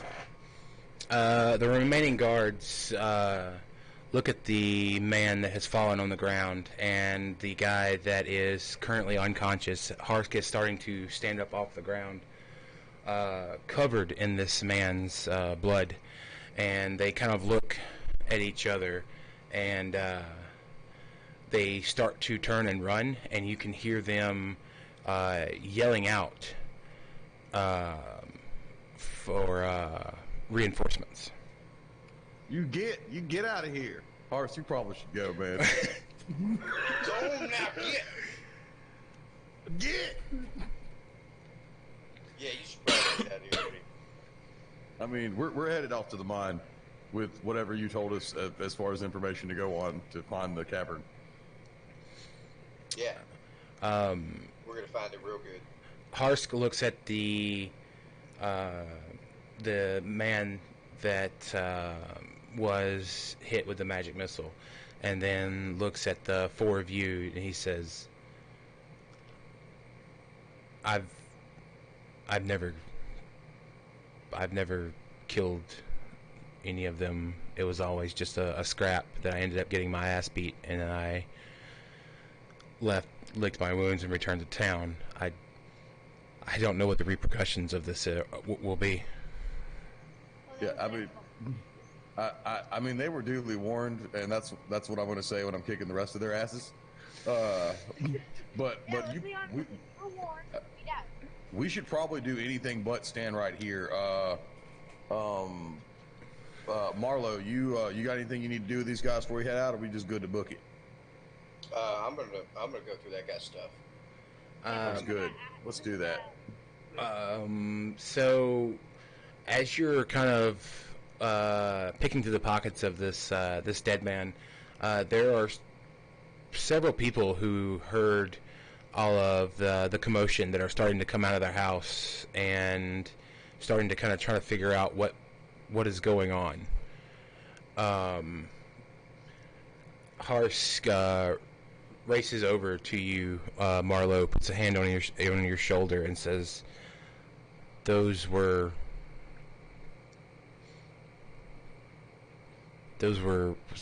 his men. This is we need to go." So what I've been saying, gonna- we should I'm probably gonna- ease. I'm gonna stand up and very loudly proclaim, "Well, there's no stab wounds. I don't know what killed him."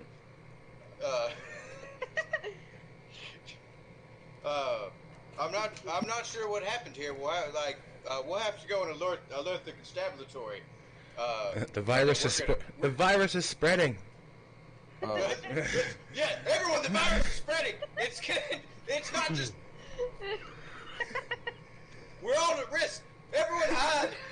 Everyone shelter in place. Back in your homes. Yes, shelter Back in place. your Buy homes.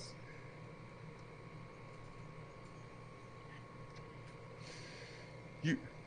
Whoever gets the most toilet paper wins. They win the plague. So yeah, all these people kind of start looking at each other and start like slowly backing away from where this man's laying on the ground.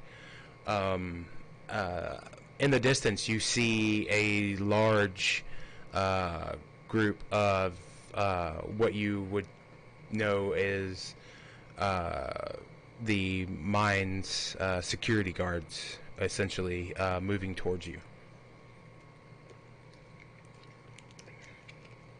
Harsk cuts tail and runs. I think we should probably also run, boys. We should probably run toward the mine because they won't be looking for us there. Yeah. Yeah, let's get out of here. All right, so we leg it. I choose leg it as my action.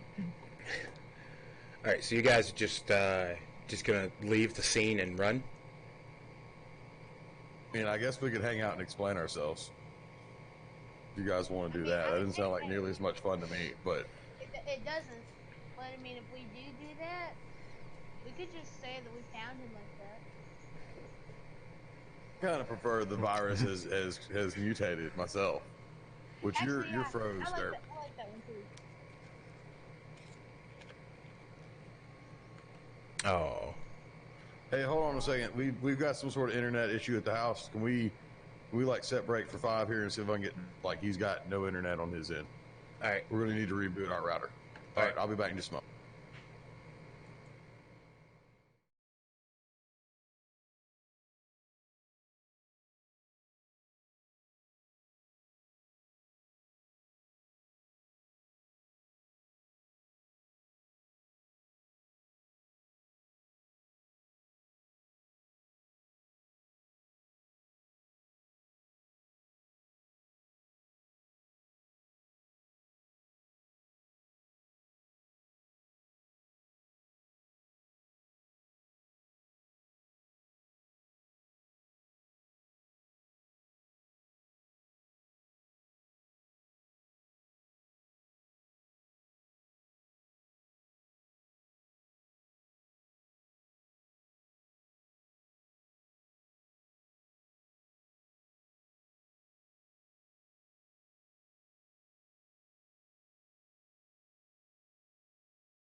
Yeah, well, while we're still waiting on him, so I'm kind of thinking, um, if we can keep, if everyone's good with the Saturday game, we'll just keep this group. And what's your thoughts on a sci-fi game Mr. Moto.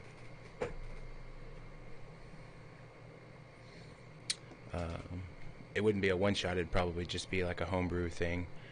You ever heard of Starfinder?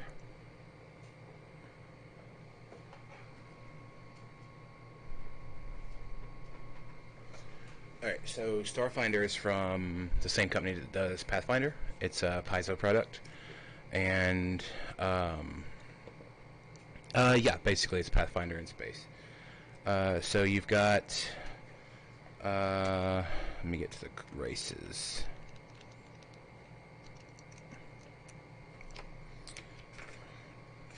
So your races are androids, humans, the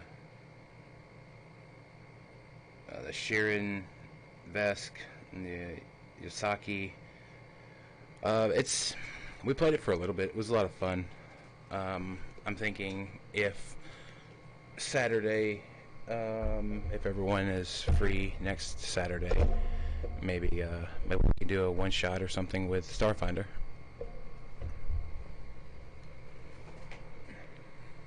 Starfinder. If we do a one shot, it would definitely be through the week. We would have to be making characters and shit because that stuff takes a lot longer.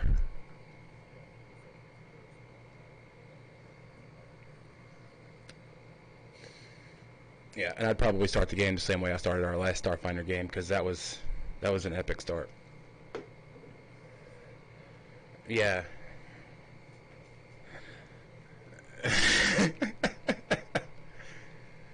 Well,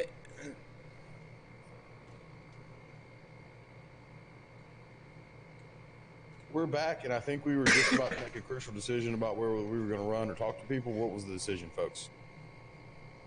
We should definitely run. I'm all about running. Yeah, And I Ran so far away. all right, so gotta leg it now. are you guys following Harsk, or are you just running out of town into these fields right outside of town? You guys really don't know where the mine is. They keep, you've heard a couple of people say that it's outside of town, but Yeah, let's run away from Harsk. Yeah, let's run in a different direction than Harsk. Let's head to those fields that you was talking about. Them fields sound great. all right. We don't happen to know where the garrison is either, do we? No. That's a shame. A lot of It's shit. not where it used to be when I was here last time. It might be. I say we cut off down some buildings and cut the line of sight, and then come back around and see if we can't hit the garrison up. Are you sure it's a good idea after what just happened? Garrison not equal the police force, or garrison equal police force. Mine security not equal police force. Oh, that's what my bad. Yeah. Also. Being chased by the law. We're being chased by a mob. Yeah. Yeah. Also, not that many people have seen us. Maybe we can get out of here fast enough where people just won't know who we are. Let's just book it away. Let's just book it. Let's just get away from here. All right. So you guys just take off running. You're running in the direction that you are pretty sure was the garrison the one time you were here before. So you kind of take some back alleys and kind of cut around a few businesses and such. You get to the building that you think was the garrison the last time, which is... Where did my mouse go? Here it is. Which is this building here. No, this building here. That's the one I remember. So it looks like this might be... from the outside, it looks pretty promising that might still be the garrison. It has a high fenced wall around like one side of it. These buildings are all really close together, and there does seem to be a few individuals kind of walking around the perimeter.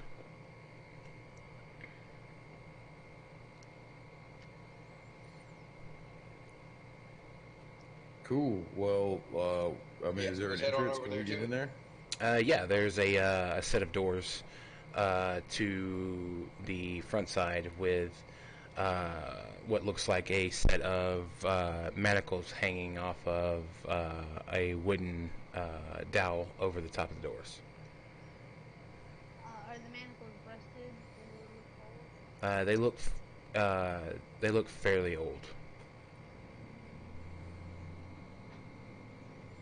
Like, so I'm gonna go in there and I'm gonna be looking for the guy who was punching Frederick earlier. When you open the door, there is several people inside. A few that you can tell are like citizens of the town. There is a few people that are in like a thin plate metal armor piece up top. But you don't see the man that punched Frederick in the face. That's a shame. But there is a long hallway that goes directly in front of the doors that leads further into the building. Yeah, maybe he's in the back with like. Yeah, I guess we'll just roll through and like look for him then. You said there's several people there, right? Yes. Like, can we not just ask one of them? Like, hey, I'm just walk up to one of them. It's like, hey, did a guy come through here earlier? Maybe because like he got into a fight at the mining company. The guy looks at you and he says, "Yes, we have him detained in one of the cells. Is there?" We've been specifically asked by Richard at the mining company to look into the disease here, and we were wanting to speak with him because we know that his child was the first one affected by the disease. So we're trying to figure out where it might have started from, if we can hunt down the source. We were wondering if we could speak with him. I don't see why you couldn't speak with him. Just know that he is he's ready to fight. I don't know what I know what has pushed him to this point, but he has been for the last couple of days more talk than wanting to get physical. But he fought for he fought like 3 of our guardsmen as we were putting him in the cell.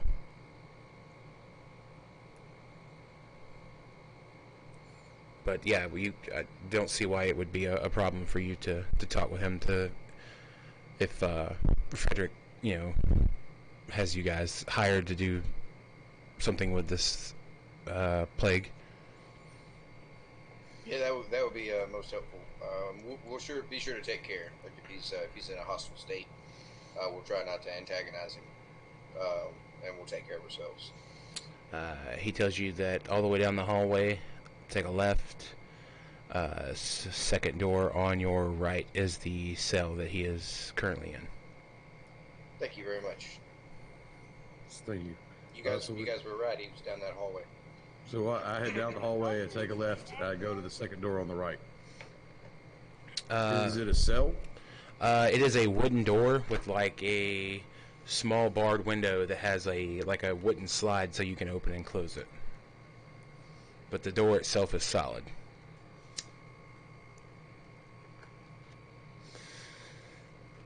Can I move the little slot thingy and talk to whoever's inside? Yes. I'll move the slot and I say, "Hey, are you the guy that punched Frederick earlier?" And from the other side, a hand tries to reach through the bar at you, and he says, "Yeah, I did. I punched him. Are you here to deal with that? Since the man can't fight his own battles?" No, I thought you did excellent work, sir. Honestly, I was impressed. But I'm that mob is on its way. I'm here to talk to you before they get here. What has you so riled up about wanting to punch him exactly? Like, I don't know. Like, consider me from out of town. Just so you know. Speaking frankly, how do you really feel? I'm pissed. The man knows that what's going on here has to do with what's going on in the mine and has known it for a while now and does not care. All he sees is the coin he can put in his pocket. Oh, so you know that too. I'm not gonna lie, sir. I kind of caught the same impression off of him.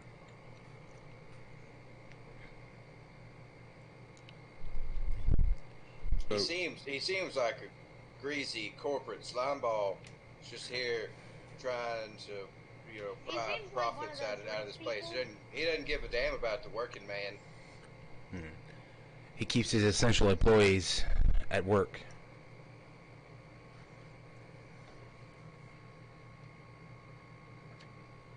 Is that what you guys? Are you guys essential? To him, we are, as long as we're digging and continuing to bring what little still comes out of that forsaken hole in the ground. Well, all that aside, like that's not what we're here to talk about. We're actually here to talk about the disease. Like I know this is gonna be very hard for you, but we're actually looking into the disease, and we're trying to find the source of it. I would think that would go a long way into stamping it out. We know that your child was the first one affected by it. Can you tell us anything about like how they got infected? Like what happened? Like if there was something that changed about your daily lives, or something specific may have happened, or anything out of the usual? It started very simple. It was child. You know, my son wasn't feeling well. We took him to the doctor, and everything kind of pointed that it was, you know, a simple something. Within the next 2 days, he was burning to the touch, and within hours of returning home the second time from the doctor, he passed. So, like 3 days between him starting to feel bad and him passing? Yes. Wow, that kills fast. It's very aggressive as compared to other strains. Did he wake up? Did he wake up and was saying that he was feeling bad, or that this is like midday when he was feeling bad? He woke up saying that he wasn't feeling well, but, you know, didn't really think anything of it. But then he was showing signs of being sick. So, like I said, and now it is happening even faster. Kids are waking up talking of feeling ill, and by mid-afternoon to that night, they are gone. Was there anything different about what happened the night before he started feeling bad? The night before, we nothing was out of the ordinary. We did, you know, nothing different than we would normally do on a day-to-day basis. At any point, did your child come in contact with this new metal, especially for like long periods of time, this vibranium that you guys have have discovered in this town?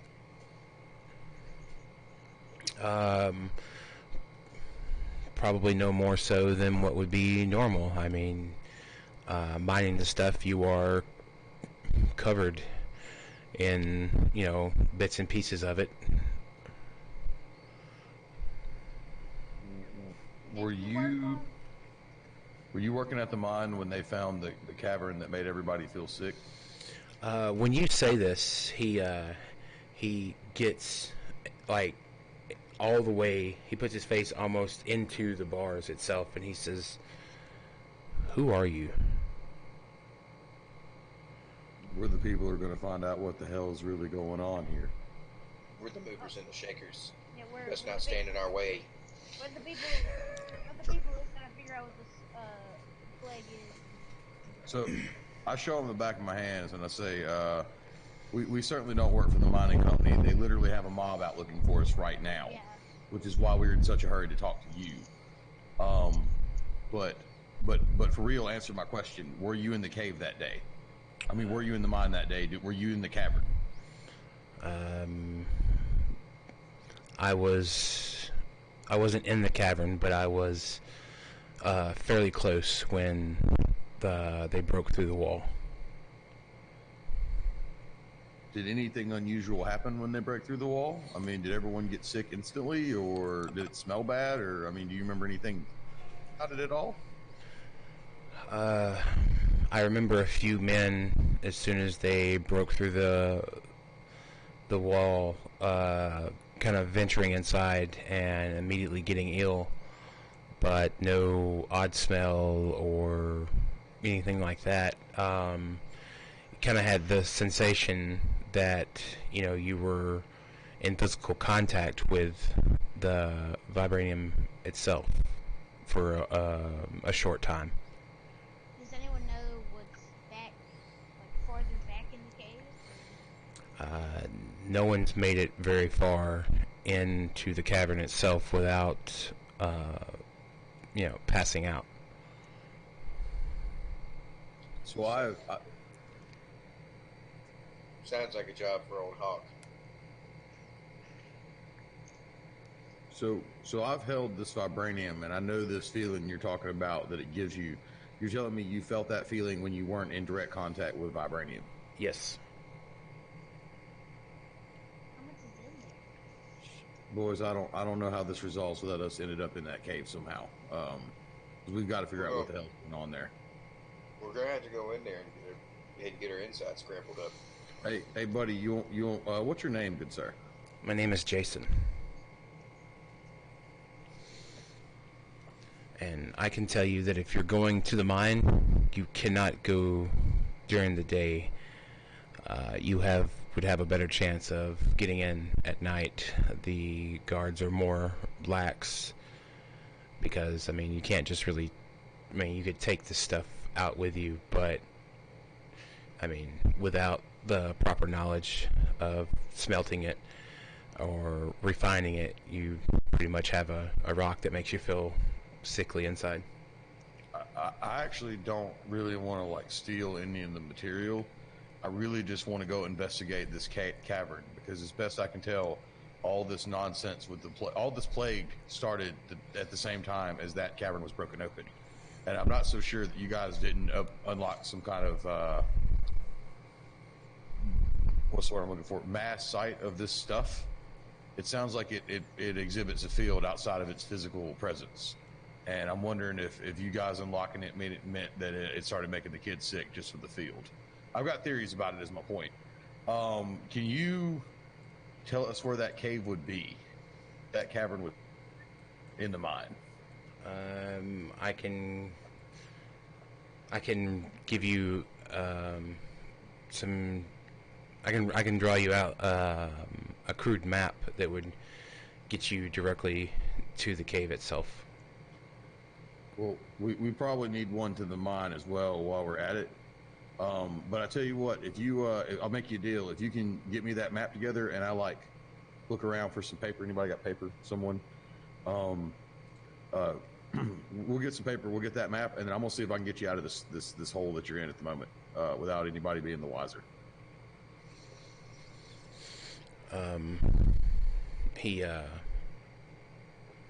You're giving him a piece of parchment or something to give you like a crude map. Yeah. Yes. So he takes it and he kind of starts drawing out a crude map to the mine on one side, and then flips it over and he says, "It's kind of hard to give you exact because." Basically, because it's a three-dimensional complex that he's trying to draw in 2 dimensions. I just want him to do the best he can. Yeah. I mean, our alternative is nothing. So yeah, he slides it back through, and he said, "How do you plan on getting me out of here?"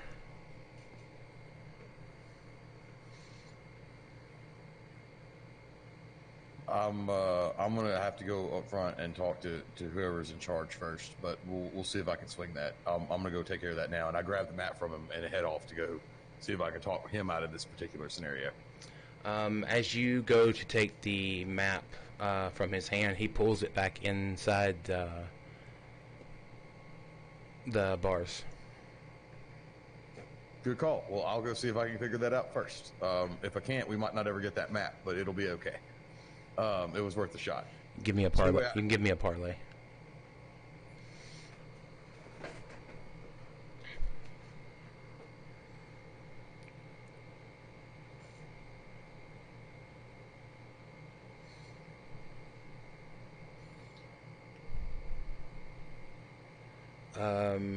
Yeah. So he pulls it back in to the cell with him. He tells you that when I hear the lock turn, this is yours. Well, all right, let's go and talk with old Warden O. I like lean over to Marlowe and I say, this is an Orlando operation here, which he of course knows means that we're going to try to talk our way out. And when it doesn't go well, I'm going to make a little bit of a scene, and he's going to pick some keys up in that process. Fantastic. We head up front to whoever looks like they're in charge, probably the person we talked to earlier. All right. So you return up front, and the guy that you were talking to looks at you and he says, "Well, is he still wanting to fight?" He is not. He has calmed down considerably and seems pretty regretful of his actions earlier. But I do need to ask you a favor, good sir. And that would be... I need you to release him to our reconnaissance so that we can have him guide us to a particular spot in the mine. We're going to go track down the source of this particular plague, and one of the places we need to rule out is the mine. A material witness, if that makes sense. But he'll be in our custody. We can bring him right back to you. All right. Well, you know what you need to roll.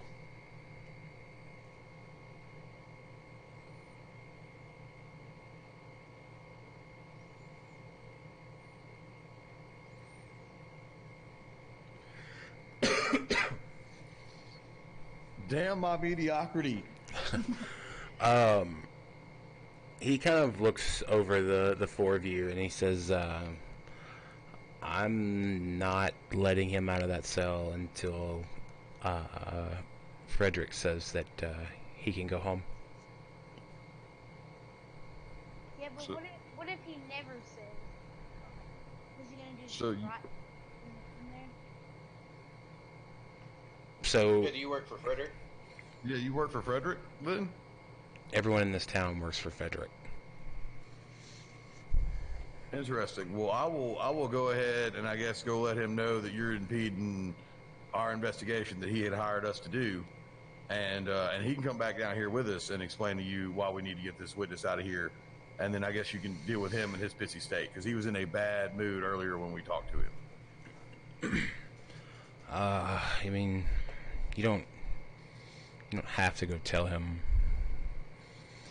I mean, I'd rather not, man. He was pissy as you could be earlier. I'd rather not talk to him at all. I'd rather just get this fixed. I'd rather get this fixed for all of us so you guys can get back to making money and feeling good about life. Look, I can't just let him out though. If Frederick sees him out and about,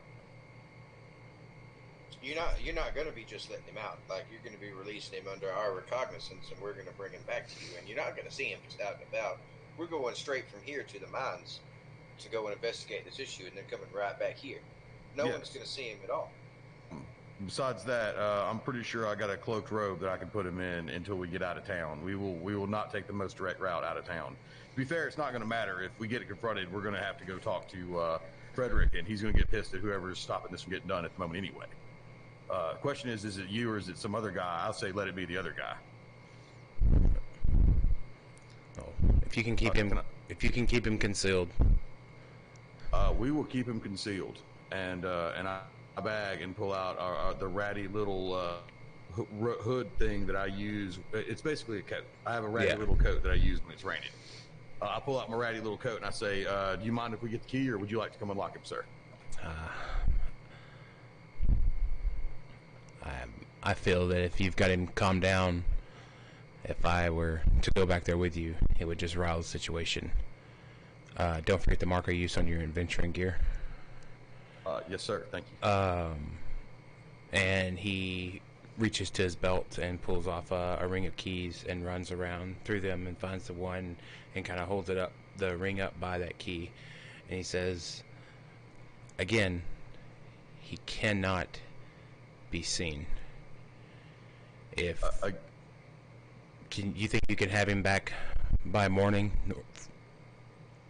Oh, we could definitely have him back by morning. We'll know all we need to know and have him back by morning. Fine. What was? I'm sorry, sir. I didn't actually catch your name earlier. That's my apologies. My associate was talking to you. My name is not as importance here. It's I actually don't want anything to do with this because I feel this is going to go extremely bad if Frederick finds out we let this guy out after he punched him in the face. Oh, it's going to be fine, sir. He's going to end up right back in jail before daylight. So, I tell you what, Delbert, that's what I'm going to call you. I take the key from him very gently, and I say, I'm going to return this key to you in just a moment. When we're walking out here in a moment, just don't say anything to homeboy, and he's not going to say anything to you, and I'll just drop the key off at your desk, and we'll just roll on out, and he will be covered up. All right. And then I had take the key and head on back down the hallway. All right. When I come around the corner, when I take my left to come around the corner, I'm like literally swinging the key and on my finger there with a little key ring and whistling as I walk down the hall. And then I hit the lock on the second door to the right and pop it open. And I say, man, why can't I remember? It's not Harsk. I can't remember this dude's name. Did we ask his name? Jason. His name is Jason. My apologies. I have it at the bottom. My apologies. See, Jason, told you I could get you out. But I need you to do me a favor, Jason. I need you to do two things. Okay. Three things. My apologies. I'm an idiot. Number one, I need the map. And then I need you to put on this robe. And three, I need you to say absolutely nothing as we walk out the front door. Can you handle that, Jason? Yes. Awesome. I take the map. I give him a robe, my crappy little raincoat. I make sure he's all bundled up in there and he ain't no obvious signs of himself. Anybody got a hat or anything? You have a fancy hat. You have a stylish hat. That's a good point. I take off my fancy hat and put my fancy hat on top of the hood. Now he is double-hatted. He's got a hat on the hat. Old ratty coat with a hood, fancy hat on top. Yeah, he looks like a right dapper man. Very inconspicuous. Why don't you just put the hat and then the hood over the hat? Then you can't see Don't the worry. hat. It's a fancy hat. Who- You want people to see that hat. Hey, who's running this jailbreak? You or me? All right, good. All right. So anyway, I take the key back out of the lock, shut the door. He's out, right? I've shut the door, lock it back up because I'm a good little custodian with my key. And then I proceed to go back down the hall, take the right, head back out the door. I'm assuming everybody's following me. I look back, everybody following me? Yeah. Cool. Yep, we're back here.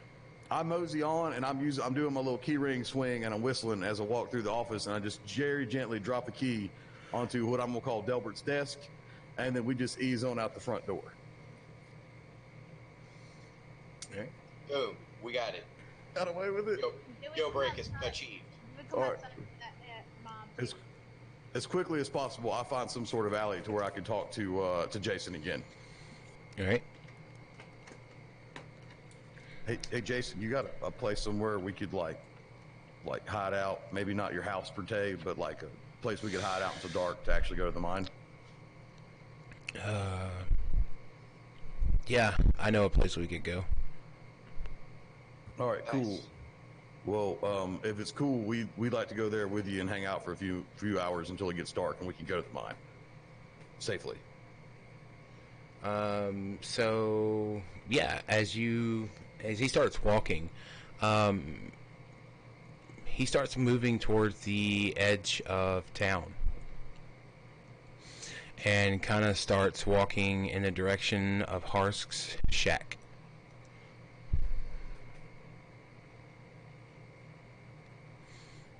Walking in the direction of what? What, the shack? Like the shack we ran from earlier? Uh-huh. Hey, whoa, Jason. This isn't some little shack, ratty shack on the edge of town with one door and like one little hose and like one bucket sink, right? Yeah. We might not want to go there. We've previously been there. There might be some heat in that location, in that general area. It might be very warm over there, especially for folks that are not on the end with the mining company in town. We got a second place, or we just need to go hang out, dig off in the woods somewhere. Sounds like we're taking off in the woods. Well, I'm okay with that. You want to go off in the woods, Jason? You definitely don't want to go to the hut. I think you're going to. We can go. Let's just go creep over there and see if the hut that we think we're thinking of is the one you're thinking of. I mean, we could go do that. I'm just saying, let's go stealth mode, guys. So he looks at you and he says, "You had a run-in with Harsk." We did have a run-in with Harsk. We did, in fact, run in with Harsk. Why? Why can't we go to Harsk's shack? Well, the miners kind of I might have found done it something. there on our way out, and then we kind of got into a scrap with the miner company people, and then our wizard here may have killed one of them. May have. We're not saying I did, but I might. I point at Hawk's Eye and I say, to just put it lightly, like they came after us with extreme prejudice, and we tried to talk them out of it, but it wasn't a good decision, and they made poor decisions. Anyway, we left there and came and talked to you, but we probably should not head directly back there if we could avoid it. There might. Harsk took off to the woods. We may could just go to the woods following where he went. I know where Harsk may have. He may have run. There's an abandoned building outside, way outside of town. I think that's where he's been staying when he gets run out again. Well, unless you two have some sort of blood vendetta with Harsk, I vote we all proceed to head out of there, because the one place we all shouldn't be is in town hanging out talking right now. I've made a lot of promises to a lot of people. No. Most of them are not intended to be kept. Most of them are going to be problematic later. Yeah. Harsk and myself are on the same page. And he shows you the back of his hand. And again, it looks like someone has taken a knife and carved off the brand. You guys are real hard on the back of your hands around here. I'll never understand that, but man, you're a colorful and interesting people. I like that this mining company has come in and made like a working cult out of the people here. Goes deep, but yeah, let's proceed to head on out to town, and we probably could like chit chat with Jason and amongst ourselves and whatnot while we walking through the woods, headed for this abandoned building that Jason's going to lead us to. Right, Jason? Yeah. It's a few-hour walk. Wait, hang on. We're going into the woods with a guy named Jason to a house. I've never seen any such film things you've been referencing, sir. What's a film? What are you talking about? I've never Exactly. heard of it. I go in the woods with guys named Jason all the time. It works out fine. Yeah, me and my buddy Jason back home, we always go into the woods. That's our stomping grounds, is the woods. Me and Jason, Woods Boys, they call us. Me and Jason. Damn it. All right. Yeah. So you guys follow him down the. He stays off the main road for the most part, and so you guys have been walking for about an hour or so, and every one of you, all of the sudden, feel this weird sensation. The two of you that have had physical contact with the vibranium itself, this is not new to you, but the other two, it is completely new. This You feel that? You feel that tingle? You feel it right in your spleen? Yeah, I look over at why can't I Jason. remember your name, Marlo? I look over at Marlo and say, is that not the exact same feeling from earlier? I feel like it is. You mean when we were arguing about the fish shoulders? No, we were holding vibrating stones that don't move. Oh, yeah, I agree. This is definitely the similar sensation to that. But although I get a similar sensation to arguing about fish shoulders. And we'll go find Willis and we'll take that argument back up if you wish. You know what? When we get to the bar, we'll talk to the boys about it. Yeah, we got stuff to do right now. That's a conversation for later. It's a deep philosophical conversation about the biology of fish. Ichthyology, I believe that's called. Anyway, Jason, how do you feel about the fish shoulders? Do you believe in the fish shoulders, or are you a non-believer? Or do you know they don't have shoulders? Because, duh. He kind of looks confused at the situation. It's okay. Most people feel the same way that you do right now when they get into this conversation. But by the end of it, you are going to believe passionately one way or another that fish either do or do not have shoulders.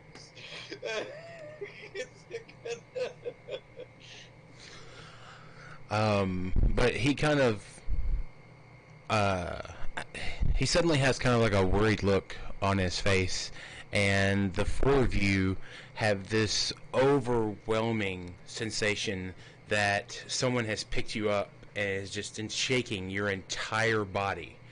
The four of you black out. Whoa. was sleeping This all is night taking that a time. turn. So From that, shoulders to blackouts. that's what happens when you go to the woods with guys named Jason. I told you. Did Jason put something in our drinks? Was this a long con on a date rape for four men in the woods?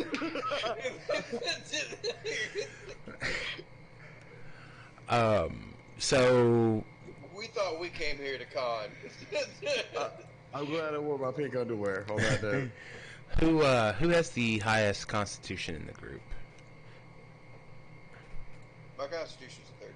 Don't we all have? Don't we all have the same Mine is also a 13. Hawk has a 15.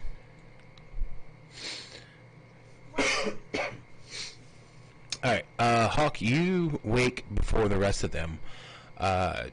Jason has, pulled you off of the side of the road the best that he could into, like, a small grouping of, a small little, like, side farm of, corn. And he's kind of pulled you guys into the edge of the cornfield.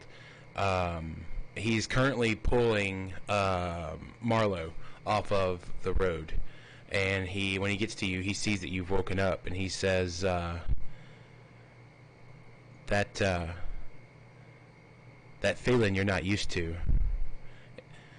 You all felt it. You had to have. What was that? I pooped myself. I don't remember eating corn. Why is there so much of it? He says that another child has just passed. That happens every time a child passes. That's terrifying. What? Wait, does everyone in You're the saying town that- black out? Did you also just black out? No, Jason? no. No, you're used to it by now because they've been dying in droves. Well, it's not. I don't think it's that. It's the fact that I've been, working in contact with for so long that I've kind of gotten, So does that mean when the first death happened, everyone just who wasn't used to that blacked out? when the first death happened, it was very faint, like it was. If you hold it in your, if it makes physical contact with you. It has been growing in intensity.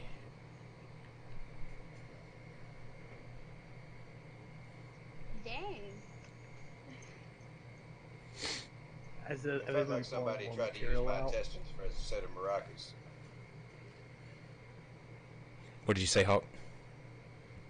Have they pulled more material out, and the filling's getting stronger, or is it just growing as the children are dying? There hasn't really been any material mined in weeks. It's all out, and after it got all out, that's when the murders began. I'm just soliloquying. Epidemiologist at work. Everybody's infected. Everyone's infected with it now. It's just killing the babies first because they're weak. We're all gonna die. Everybody's gonna die. We gotta flatten the curve. Shelter at home. Social distancing. Everybody go home now. Stay 6 feet apart. Wash your hands. You're nasty. Get on out of here. How much toilet paper do you have? Look, I understand why there's a toilet paper shortage here, because if every time a baby dies, like, it feels like your insides turn into your outsides, and then you shit your pants. Like, that's gonna eat up a lot of toilet paper. I get why you buying out the toilet paper. I get why you want to stockpile in your house. You gotta clean so much out of it out of your pants. So did the rest of us wake up yet, or are we just still doing witty commentary from beyond the consciousness? The rest of you start kind of coming to, and he looks over you and he says that that's starting to become more frequent and way worse. You can kind of look at him, you can tell he's perspiring a bit. He looks visibly ill, like he's about to throw up. He says, I haven't felt one that bad since we opened that hole in the cave. Ooh, that was rough.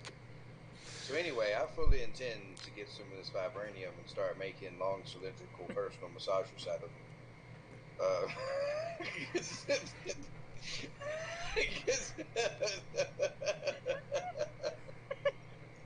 Long cylindrical. Long cylindrical and thick. Thick. Maybe Girthy, think of as that. it were. Thick. Yeah, girthy. And I tell Jason, man, you either need to warn me or buy me dinner first or something, man. Wow, that was awful. That's just like a kid passes and it gets worse. It just has an attack of it. Well, it seems that you're gonna think I'm crazy, and I've been told by several people in town. I think whatever is happening when it's growing stronger with every death. I tend to agree with you, sir, because based on my long knowledge of the history of the known world, I feel like it's pretty common to unlock a demon or otherwise evil entity that has long been trapped below ground in some sort of magic cave. Bust that bad boy open and it gets out, gets all over you, gets all over your kids. And it's probably growing in strength, going to resurrect itself at some point here. We should probably put an end to this sooner than later. You're not crazy, is what I'm saying. I think what we're dealing with is two strains. I mean, There's a strain with shoulders and a strain without. Yeah. We're going to call it the shoulderless strain and the shouldered elite. But the sun is starting to set as you all approach this. At one time you could tell it was probably a farmhouse. the land around it has grown up, and it's thick with just weeds and trees and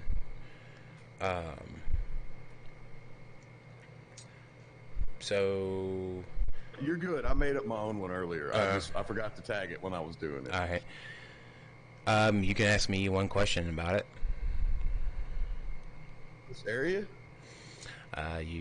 So the details is you choose an area of expertise, then remove the rest. So your grand histories of the known world, you can ask me any one question about it that was particular to that.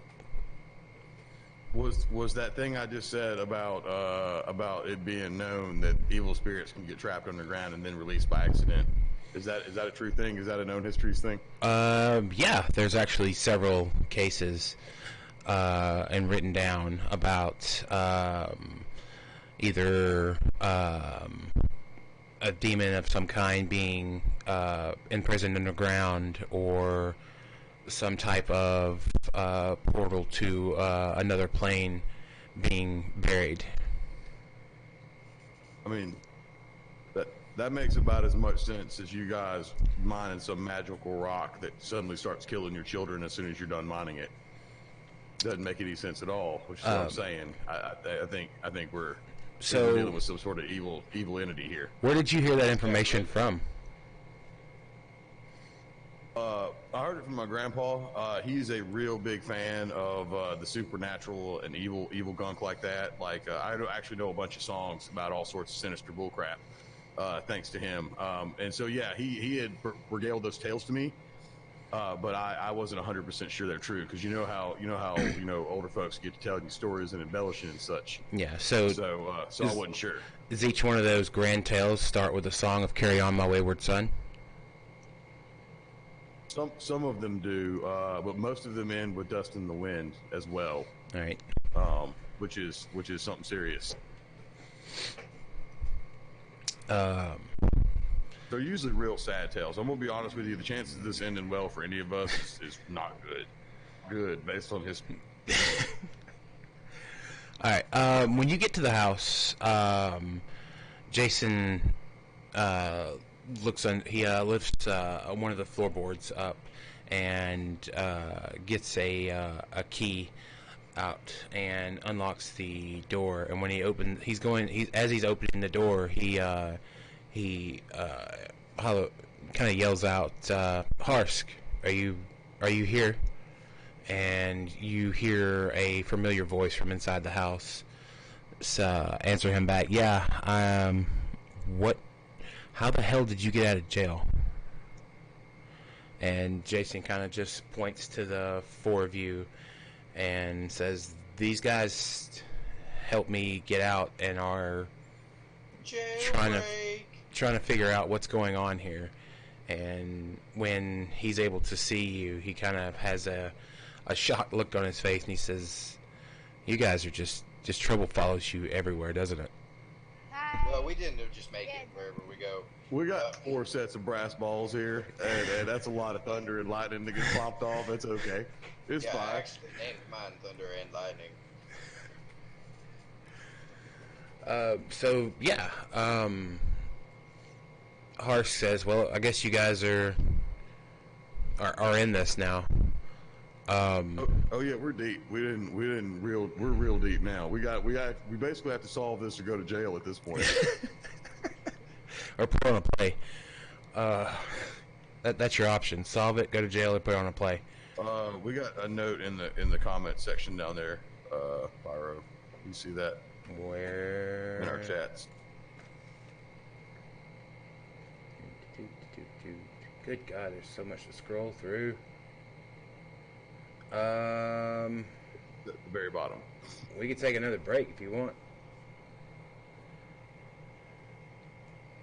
Yeah, I'm gonna need to do that. All right. We'll be back, 5, 10, 20, 30 minutes, however long that takes. Give me 10 minutes, for sure. And we will be back to talk more with Harsk and Jason. See what's going on. It'll be dark. It'll be time to go on a new adventure.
Um, and then let's see, what's the next class?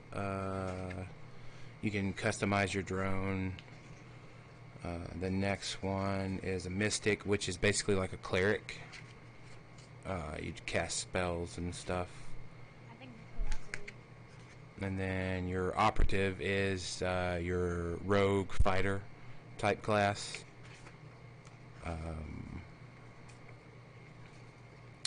Then you have your solar. Yeah, your solar. So the solar is basically the Jedi. The stars guide the planets with gravity, create life with light and heat, and utterly consume worlds and supernovas and black holes. You understand that these acts of creation and destruction are not opposite, but rather two parts of a natural, dynamic cycle. You seek to be an agent of that cycle, and an enlightened warrior with the ability to manipulate the forces of the stars themselves. So, yeah, you're basically a fucking Jedi. And then you got a soldier, which is a fighter. Technomancer, which is a wizard.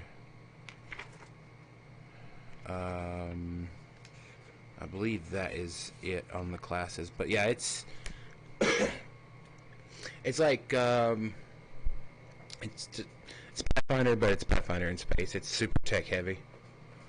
And there's like starship battles you can do, or ship battles you can do. There's like rules for that sort of stuff. Everyone in the party has a role on the ship, so you have one person that's the captain, one person that's the pilot, one person that's like a weapons specialist and shit like that. It's it's really involved.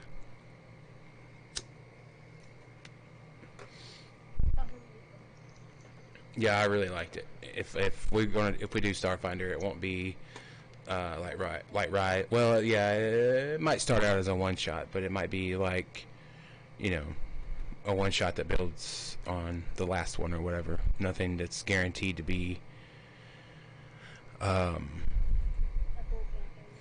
Yeah. It probably play out like Firefly. Like there's an overarching story, but each episode of Firefly they're doing some different shit. I've watched a game on YouTube. I think it might have been Twitch. I don't remember, but it was basically the same concept. Is that somebody in the group basically went and got a significant loan for their ship, and to be able to pay back whoever they borrowed the money from for the ship, they basically just go to starport to starport and do odd and end jobs. So like each session was them arriving at a star point, either finding a job or just fucking off at the star point or at the port. So at the end of every session, they were done with said job and going somewhere else to find another job.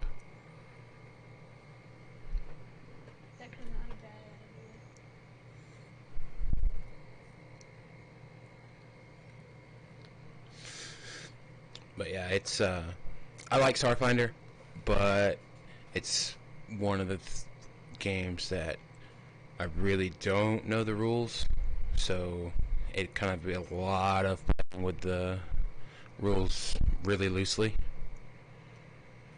Like I don't know all the rules to Pathfinder, but I know like 70% of them. So, but I also played for like 2 years before I started running a game. Which, in my opinion, is the easiest way to end up running a game, is playing one for a long period of time. Maybe not play every class or every combination of everything, but get a general idea as on that side of the table gives you a better idea for how to run from the other side of the table. Dirt raised a good question offline here, which was how long do we plan on playing still? Probably another 30 minutes or so. All right. Perfect.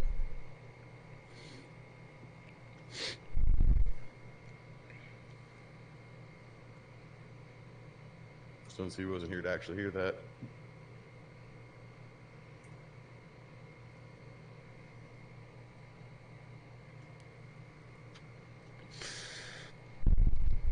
But yeah, you guys are headed to the mine, right? Yes. Yeah. All right, yay! Headed to the mine. All right, It's been a long journey. a lot of shit has happened. I mean, for jailbreaks, for resisting arrest. I mean, we've gotten into everything tonight. Killed some random guy. I mean, yeah, we'll send some flowers. I'm sorry about that. Just throw some flowers in the river, pour his ashes in there, you know, whatever. Sorry, fuck him. He came to us. We told him not to.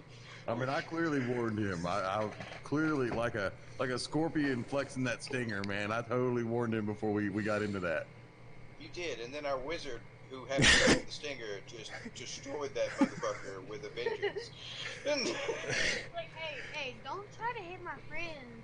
And Do not touch the friend. All right, so Hark says, yeah. So you guys are in this deep now. I feel that I can trust you with something that I could have told you earlier, but didn't really know where you stood. I stand on the ground. He punches you in the face. That's fair. I deserve that. I'll give you that one. So yeah, he lays a book on a table and kind of turns it around so you can see the cover of it, and it is in. It's just like a scratched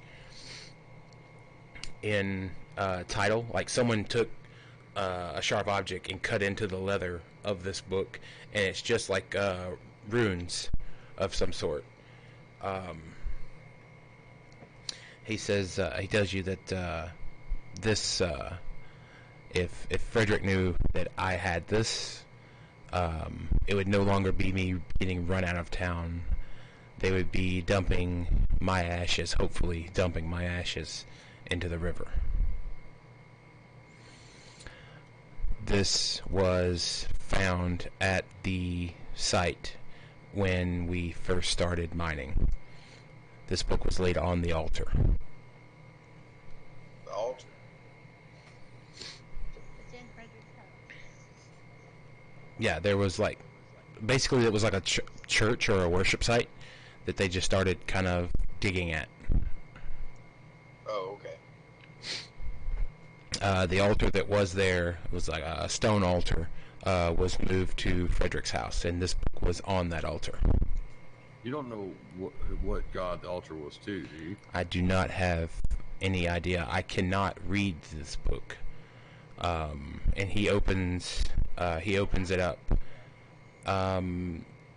You don't recognize anything that is written in this book. Looking at the pages makes your head hurt.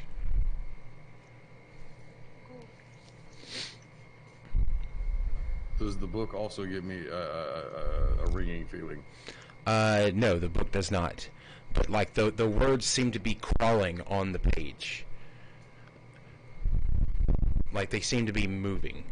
Like the lettering, the runic lettering on the page seems to be like jittering about. Ooh, spooky. Can I read it? No. Harsh tells you that I don't know of anyone that can read this book. Let the wizard read it. Wizard, I look at already it. tried. I can't. Yeah, I don't think the wizard. Try harder. I I don't. have a headache. I don't think the wizard has. Wiggly words. I have reason. Can we take the book with us when we go to the mine? You are free to take the book with you to the mine. Again, do not let anyone of his men see you with it, though. It will. Well, they can't see us, period. If they do, then That's what it is, guys. We got to bring it into that chamber, and that way the chamber vibrates us at the same frequency the letters and we can read the book. That's what it's got to be. Something like that. Hold up. He actually made a valid point. Like, Did I? yes, you actually, in my opinion, you actually made a valid point. If that's brought down there, if it shakes at, like you said, the same frequency, we can probably read it. Don't you worry, Jason and Harsk. We're gonna take this book. We're gonna go into that cave, and we're gonna get all shook up and read it real good. Right. And then the bar chimes in with the all shook up. With the all shook up. Right. So yeah, Harsh tells you that you'll have to wait a few hours, and then you can leave out and head towards the mine. There shouldn't be more than one or two guardmen there. Most of the workers leave at dusk or so anyway.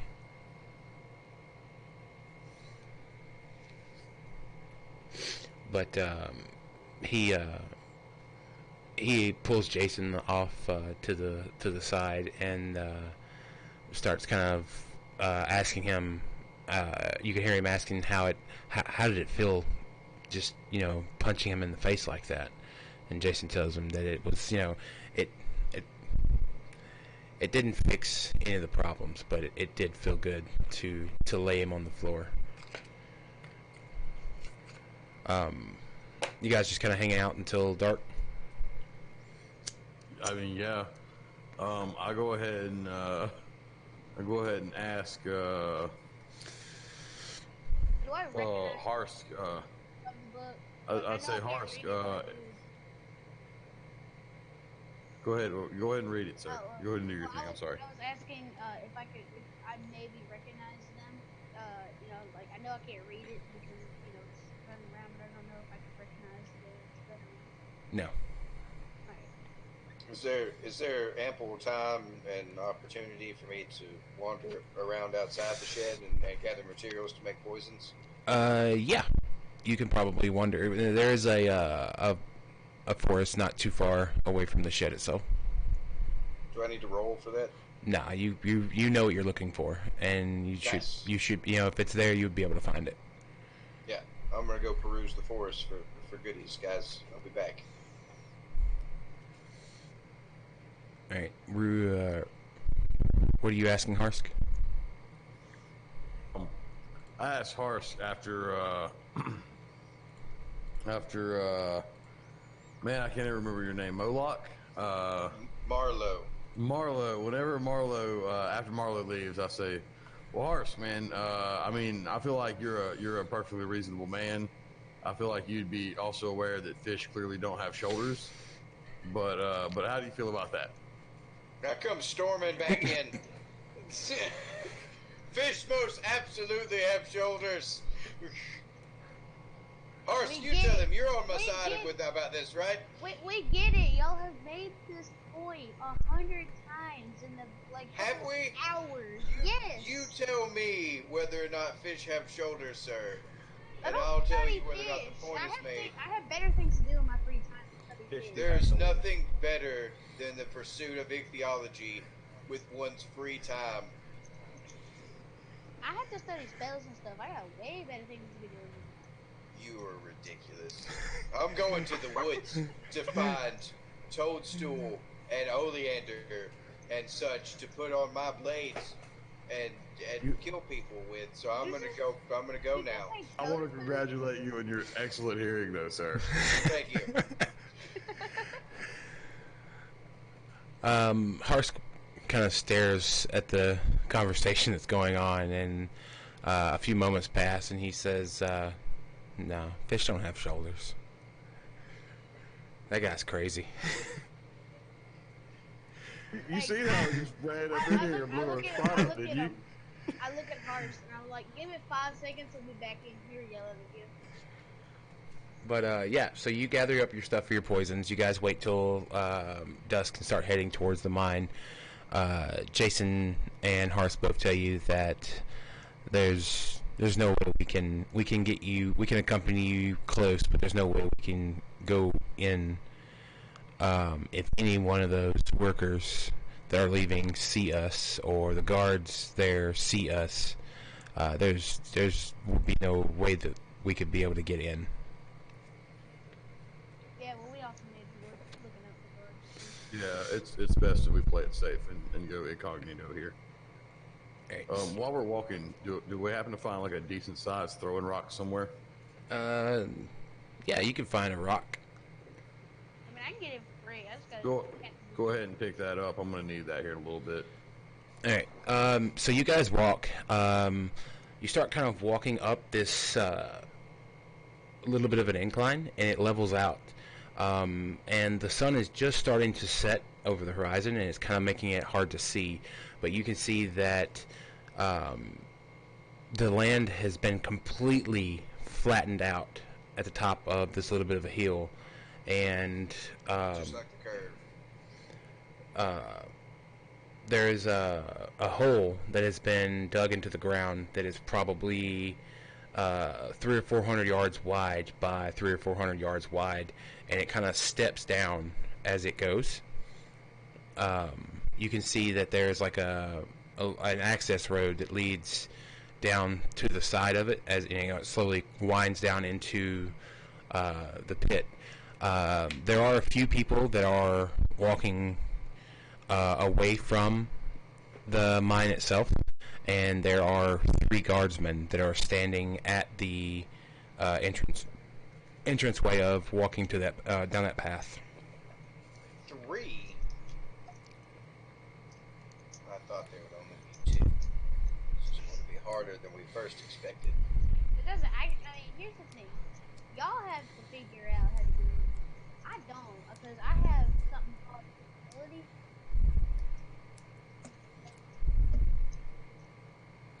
All right, so what are you guys doing? Well, I mean, it must be nice walking around with your fancy magic, being able to turn invisible and whatnot. Some of us have real problems. Can I get someplace where I'm near them, but they can't see me?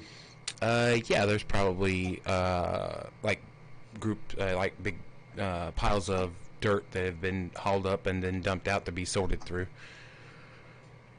Here's what you do: you run up there and you act all in a panic and tell them that there's werewolves out, and there was one chasing you, and that you all need to run now. And then like I'll make some howling noises and whatnot over here in the background. I don't see this plan going well.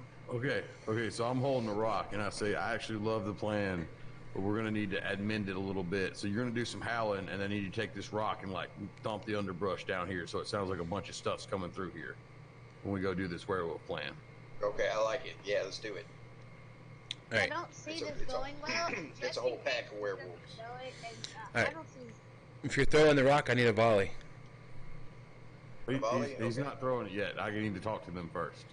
Yeah, he's got to go talk to him. I'm going to talk to them, and he's going to be howling and using the rock Yeah, to stomp and make a bunch of noise. I'm Sound like you're in distress. Yeah, I'm gonna sound. I'm sorry. He's gonna sound like he's in distress. I'm gonna make wolf noises. And I'm gonna toss rocks. Actually, everyone needs to find a rock, and then we're gonna make wolf noises from where we are, and then throw the rocks across the clearing, and Yes. have the sounds come from the other side, so they go investigate over there. Oh, that's Yes. a great idea. Beautiful. All right, I love so it. you approach the 3 guardsmen. Dude, I'm in a panic, and I'm sweating, and I look hurried. All right. Harried even. As you approach in a panic here, they draw their spears and Help! Help! I say as I come running at them. they kind of come into a little bit of a formation with spears kind of pointed, and they tell you to halt. Oh, thank God! I'm so glad to see you guys. You guys won't believe this. There's some sort of damn beast or werewolf or something running amok through the woods right now, and it just chased me over here from where I was camping in the woods. You guys need to get them spears ready, man. Get them spears ready. And I'm making a lot of noise. I'm hoping people back in the brush fires can hear me. Oh God, do you guys hear that? They're on their way over here. They're coming. It's coming after us now. They take a step towards the mine entrance. So back away from you. Wait, where are you guys going, man? Like, aren't you the protectors of shit? Hey, yeah, so you throw your rock and it lands in just like this perfect place of just like clattering a bunch of the trees and such. And two of the guardsmen look at each other and say that if we kill that thing, we definitely get a raise. And they start moving towards where the rock was thrown. One of the guardsmen is still standing where he was at. He said all of us that are done, right? Yeah, I'm gonna attempt to throw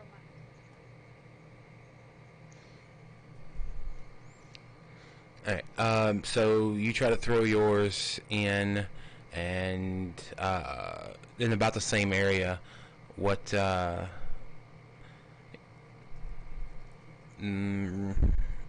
know what? Probably didn't really even need a volley roll. You could just continue throwing fucking rocks. You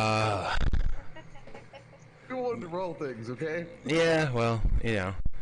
Yeah, so you guys are throwing your rocks or whatever, and like I said, two of them are moving towards where the sound is coming from, the rocks being landed, but there's one still standing at the mine, at the top of this hill. I take a step toward the one standing up there, and I say, "Are you gonna let them go alone, man? That didn't seem like a bro move."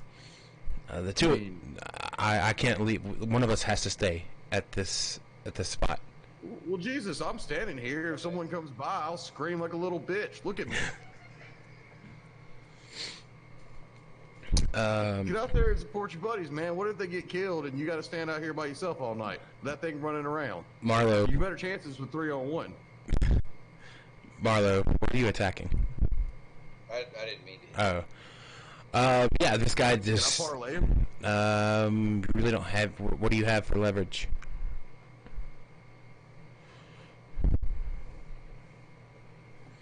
The fear that I just planted in his mind that he's going to be out here all night by himself with just me crying like a bitch. All right, yeah. The fact that you'll tell everyone that he didn't go to help. So I will sing songs of his cowardice for all to hear. he's Star number 2, the Weasel. he rushes to where the other two were moving to where the rocks were thrown. Oh, he rushes that way. Oh, that's excellent. As they're all headed that way, I wave the boys. I was like, "Hey, come on!" And I head off into the cave. Yeah, I'm heading over to the cave, rushing on over there. So it's not really a cave. It's a think of you know how they strip mine, how they cut down layer. This is like a hole in the ground that is like 150 foot wide by 150 foot wide. That slowly just the path to get down to the bottom just like winds around the outside of it. We got to hoof it, Okay. boys. So you guys are running down the path. Yeah.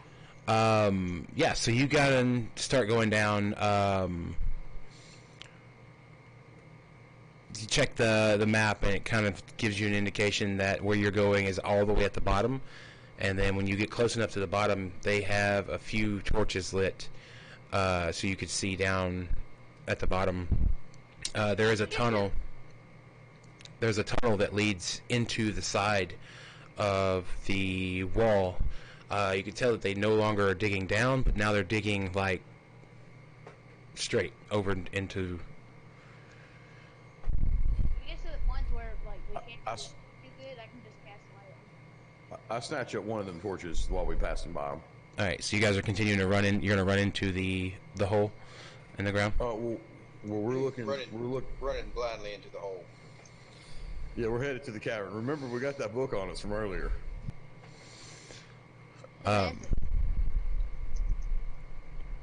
Me, probably. I mean, it was my dumb idea, so I got it. All right. So you guys run into where they've stopped strip mining and started actually like digging just like a solitary hole. You move in. You're following the map. You all suddenly get this. It's not as bad as it was earlier, but get this that same sensation that someone has picked you up and is shaking your whole body. Oh, that shakes. You look ahead in the torchlight and you can see where there is like a massive amount of pickaxes have been kind of just piled up on the ground, and right at the edge of your sight in the torchlight you can see a what seems to be like an oblong hole cut into the wall to the left. The pickaxe is broken. No. Are they useful as weapons? And you could swing it. I mosey toward the hole. Does the feeling get stronger as you get closer to the hole? Yes. I'm also I had a going feeling. to get over to the hole. Am I feeling hole sensations as well? Mm-hmm. Can I get close enough to the hole to like look inside of it without dying? Does it feel naughty? Like, am I supposed to not like it, but I actually kind of like it? So you can see into the interior of this cavern now, and when you shine your torchlight, you kind of shine your torchlight over the the opening, and it seems that what you can see inside the walls are completely lined with this vibranium. It doesn't look like it did, like the piece that you had from Harsk that was kind of melded with dirt and other, bits of shit. This seems like to be a solid mass covering the walls. Oh, so like one solid block. And they broke into it, didn't they? Yep. Ah, I see.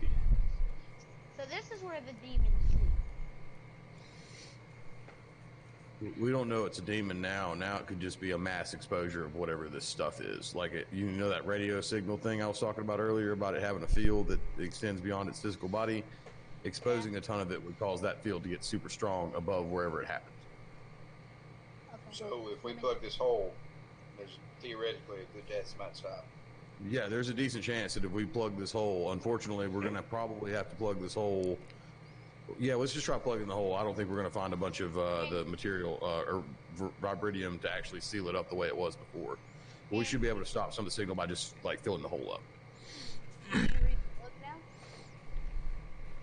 Oh yeah, let's get that book and head inside there and see if we can read it. Yeah, so I pull the book out and see if I can step inside and read the book with my torchlight. Right. So you pull the book out of your bag, and you're stepping inside of the cavern. Well, I attempt to read it outside. I assume it doesn't work outside. Right? No, it's still dancing runes. Well, I attempt to step into the cavern with the book. You step into the cavern, and suddenly you have this sensation of being like just shook. Completely stops. Everything is just calm. You turn around, and the rest of your party that are still talking about trying to figure out how to plug this hole and everything, you can't even hear them talk. You open the book, like the runes on the outside you still can't read, but you open the book, and it is, the ruins have stopped moving, and you can kind of make out what the book is saying. What is that book saying? So you kind of flip through the pages really quickly, and what you can gather from what you've looked over, this is a binding spell that is you can kind of gather that what's written down here is a binding spell. Oh crap! That means that whatever was bound by this is no longer bound by this. And out of the corner of your eye, and right at the edge of Torchlight, you see something move. Are you good, man? I attempt to take a step back through the portal way, holding the book. Does that work? No. When you go to step, you run into an invisible force is keeping you from stepping back out of the cavern. Do we see that happen? You see him like standing in there, flipping through the pages of the book. He holds the torch a little bit higher for a second, goes to turn and walk, and you see him like walk and then stop. Like you could tell that he's trying to move forward, but he cannot move forward. I attempt to wave the rest of the party inside. Cool. That's I'm it. gonna walk Come inside. in. I'm a Come in here. All along. The three of you enter the cavern and are instantly overtaken by this sensation that you were having outside of the cavern is multiplied 100-fold. I I'm fine. see them shaking, and I attempt to reach the book out. I'm like, here, touch the book. I touch. I'll reach out to grab, touch the boat. I touched the Yeah. book. Give me a big old handful of his book. Hey, when you lay a hand on the book, it is suddenly the feeling is completely gone. It is deathly silent. I'm gonna take my hand off of it. Everything remains the same.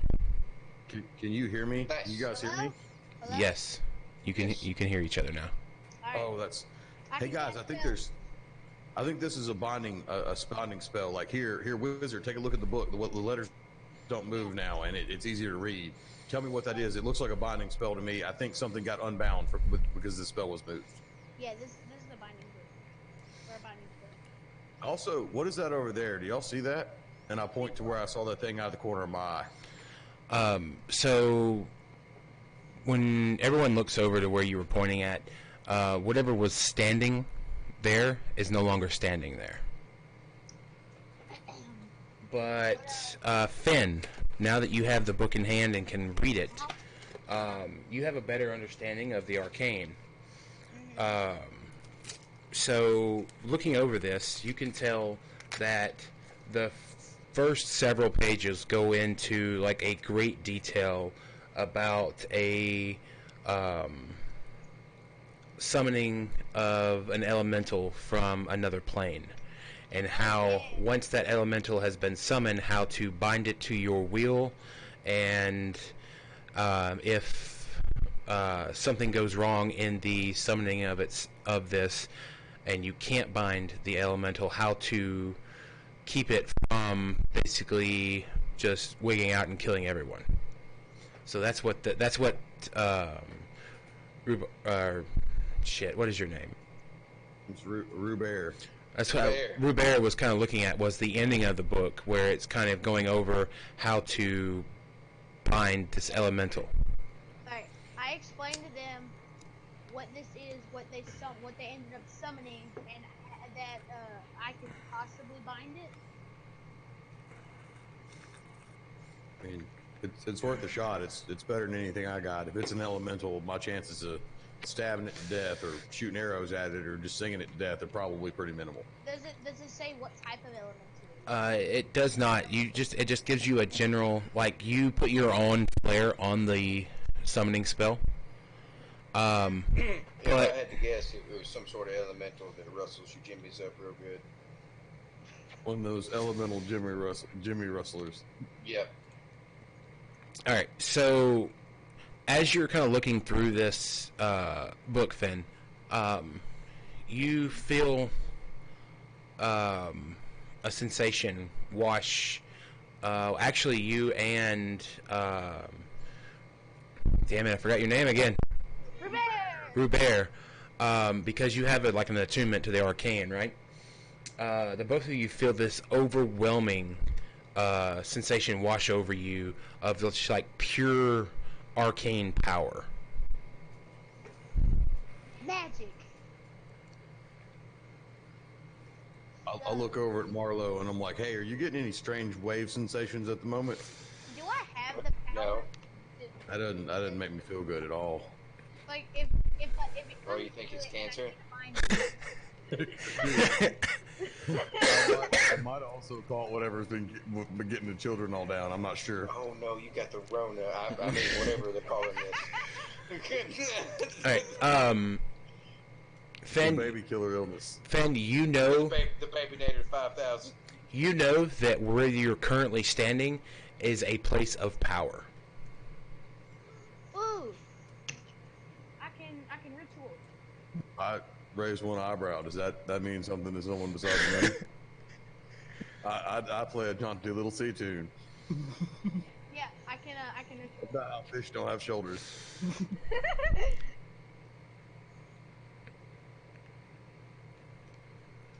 I look very stern and upset in the corner as we listen to the song. All right, so you know that in this place of power you can perform a ritual. Yeah, I'm going to. Oh, ritualize us. What's up? Yeah, Can you ritualize binds things? I'm gonna go ahead and do that. All right, so you need to tell me what you're trying to achieve, and I will tell you if it's even possible, and then I will give you one of the 4 following conditions for it to be possible. Okay.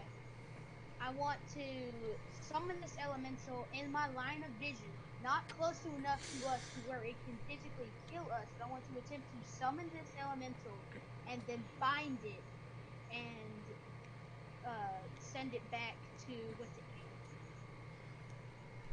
All right, so Bound it to this plane. Would it be able to go away?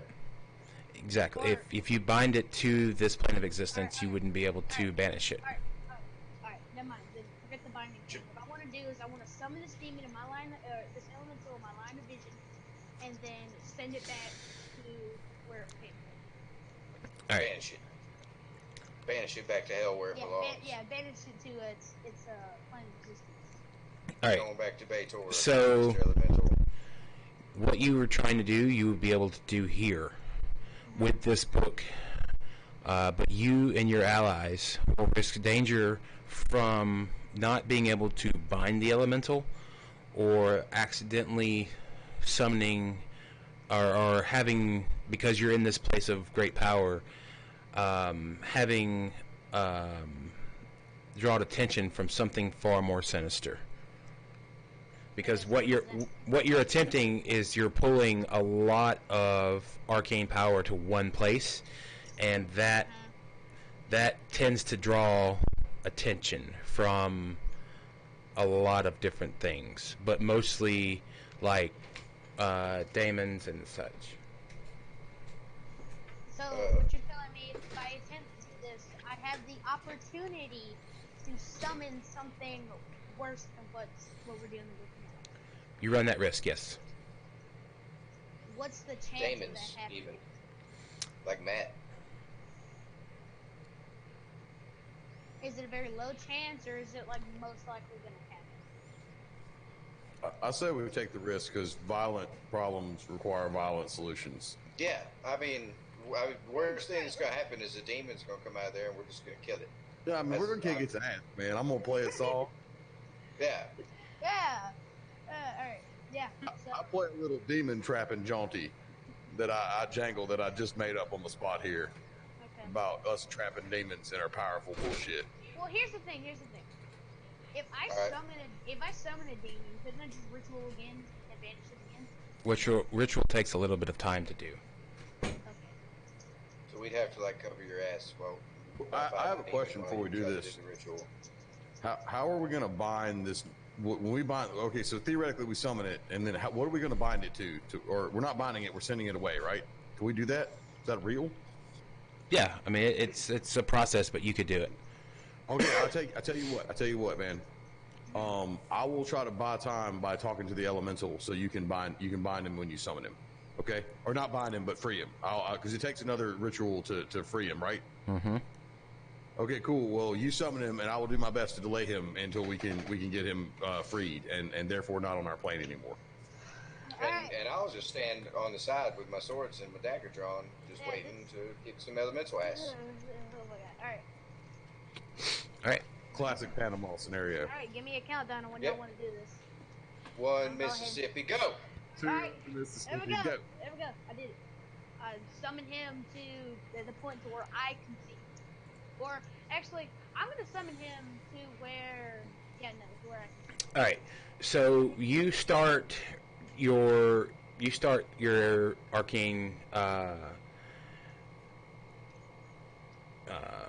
casting here, and even the two of you that aren't kind of attuned to the magics of this world feel this like weird Tingle. yeah, like the hair on your arm stands up.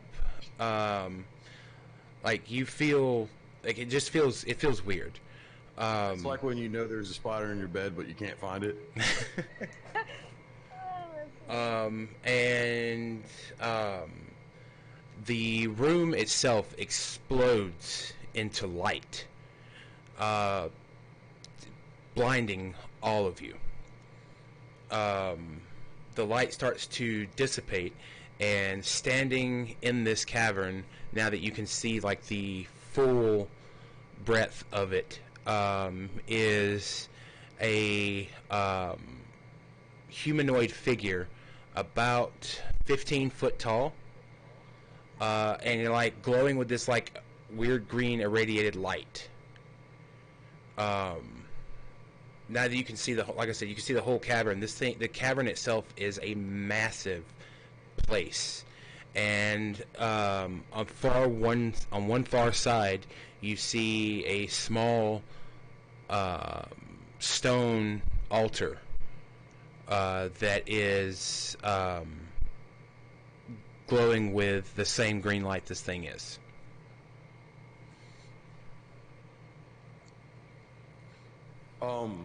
I attempt to speak to the creature that entered the room, and I say, And I start Spirit, please do, sir. I say, Spirit, what is your name? Alright, so you're casting another ritual to banish it from this plane. attempting, yes. Alright, you yourself do not have the power to banish this elemental. It is far bigger and more powerful than what you were anticipating. You will need help from some other person or some other thing that has the power to assist you. But Ubar, what are you asking? Could I? I'm trying to think of what I can do. I'm trying to think of if I could ritual and then summon someone to help me and then ritual again and do that. But I don't know if that'll work. So I say, good spirit, what is your name? This thing raises a hand and points at you. It opens its mouth, and you feel like your insides are just being shredded apart. Alright, I'm gonna do what I said. I'm gonna ritual and attempt to summon a very, very great wizard to attempt and help me banish this thing. Is that something I could? Is that possible? Yeah, you could summon something to help you. That's what I'm gonna do. All right. So your wizard is reaching out into the nether, asking for help, and someone offers help. I take the Awesome. help. I take the help. I'm assuming I'm gargling on my own blood by now. No, you're not gurgling on your own blood, but you're in excruciating pain. The three of you can kind of see, because Finn has kind of stepped off to the side doing this thing. You see a wisp of smoke roll up behind him, and then you see like a skeletal arm reach over his shoulder, and then a skeletal head lays down on his other shoulder, and he says, and you hear a voice, not out loud, but in your head, say, "I'm willing to help if you're willing to pay the price." Alright. What's the price? I can bind this creature for a moment, but I need one of you to come with me.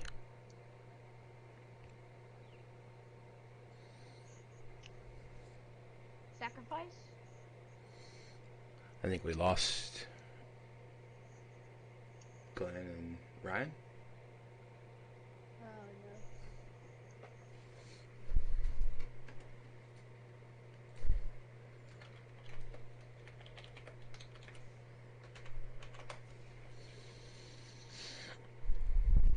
Called the plague. Oh no.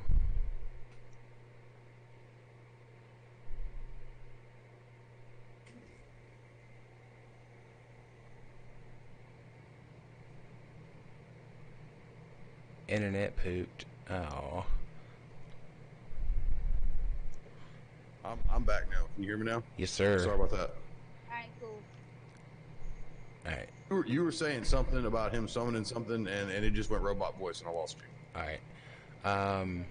Is Ryan back yet?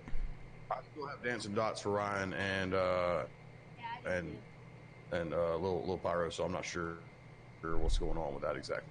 Oh, can you hear me, Glenn? I can totally hear you, sir. You sound great. I just can't see you. Alright. Ryan, At this can you hear me? moment, I don't think that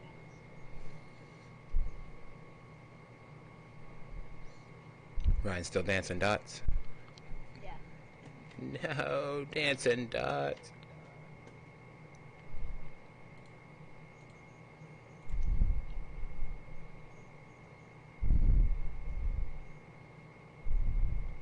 I had to reboot all of Discord to connect back up with you guys. So Y'all's internet's definitely going to shit, huh?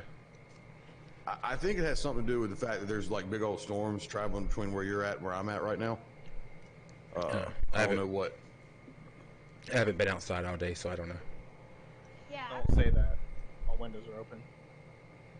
Yeah. I don't think the storms are here yet. I think they're between us and there, and there's some sort of connection issue happening between the two.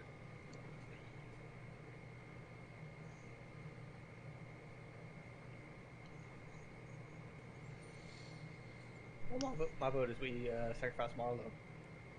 Well, my vote is I'm gonna sacrifice myself unless What? you know. You have to sacrifice somebody? What happened now? I missed something there. Alright. So I reached out into the Nether to ask for help to banish this creature, this elemental. I'm assuming Death or someone who's a skeleton, and he said that he can do that. He just needs someone to pay the price, and he said he needs someone to come with him.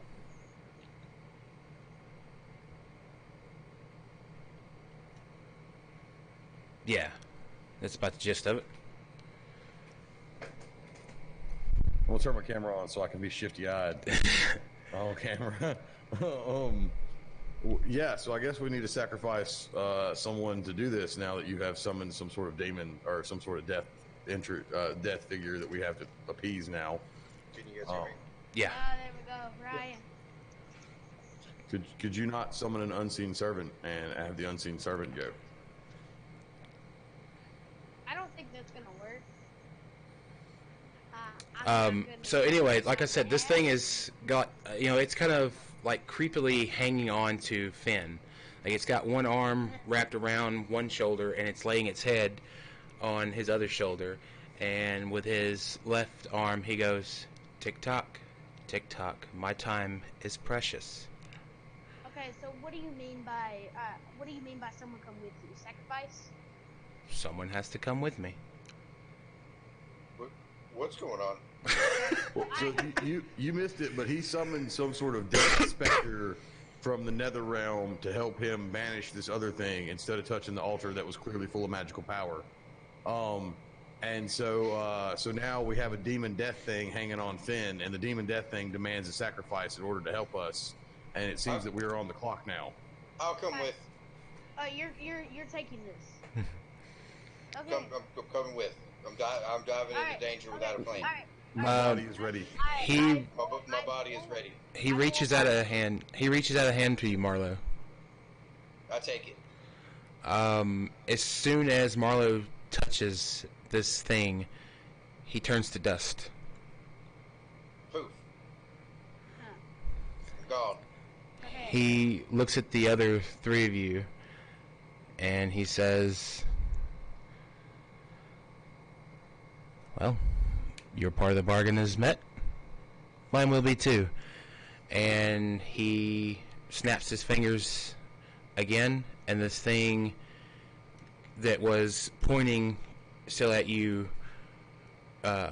stops, drops its hand, kind of sits down on the floor, and just stares at you. What'd you do to it? He said, "I bound it. Isn't that what I told you I would do?" Those things have not been moving anymore. It's stuck here for eternity. He leans in really. Found it? You didn't banish it? I told him to banish it. He didn't listen. It's fine. I'm gonna take whatever is good. I ain't trying to die. He leans in really close to you, Finn. I sacrificed myself for your misspeaking. He leans into you, Finn, You are and ridiculous.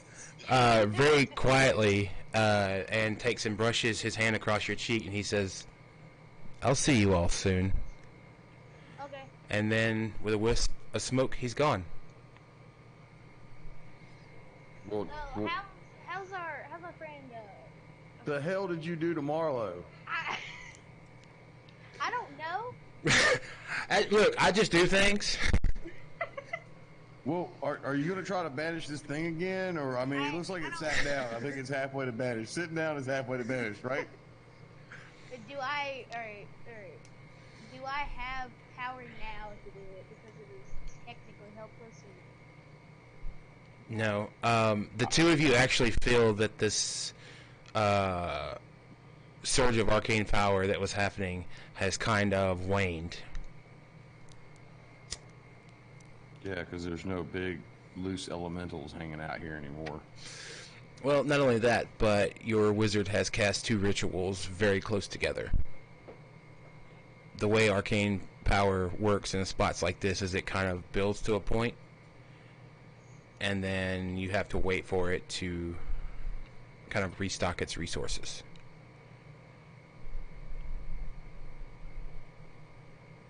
So is it hammer time? I don't know if we hit this thing, if it's gonna come out of vanish or what. Would I know that? Does I look around? Is the altar still glowing green? A faint glow. Can we bind this thing to an item? And then what? Drop the item here? Or bring it with us? Take it somewhere remote?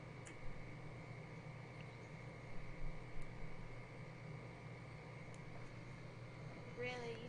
Bucky!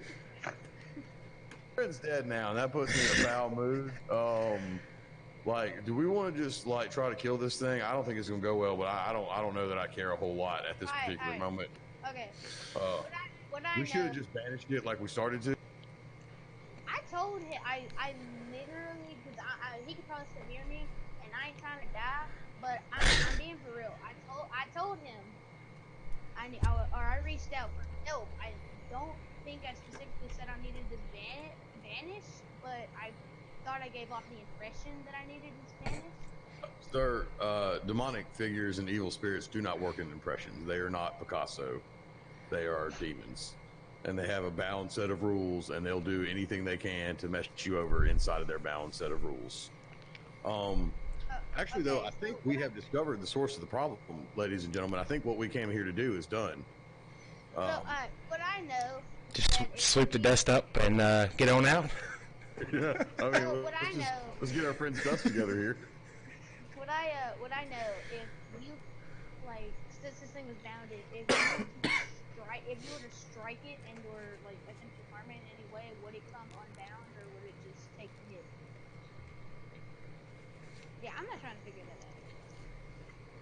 out. Okay, well, what time of day is it? Night.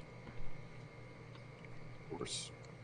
Can we leave, or are we trapped in here staying forever? We're not. I have the book. I can just walk out now, I bet. Didn't that fail last time? Well, I attempt to walk out. Alright, Cannot walk out? I don't have the book in my hand. Can I walk out? Nope. Okay, so I got the best death of all. You guys are all gonna start death in the cave with a stupid elemental.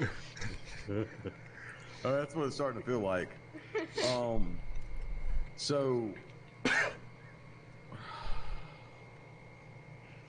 So I think we got a couple options here, guys. We can either like try to fight it, or try to hang out for a little while and let some arcane power build up, and then maybe this time the wizard uses the giant magical altar over there.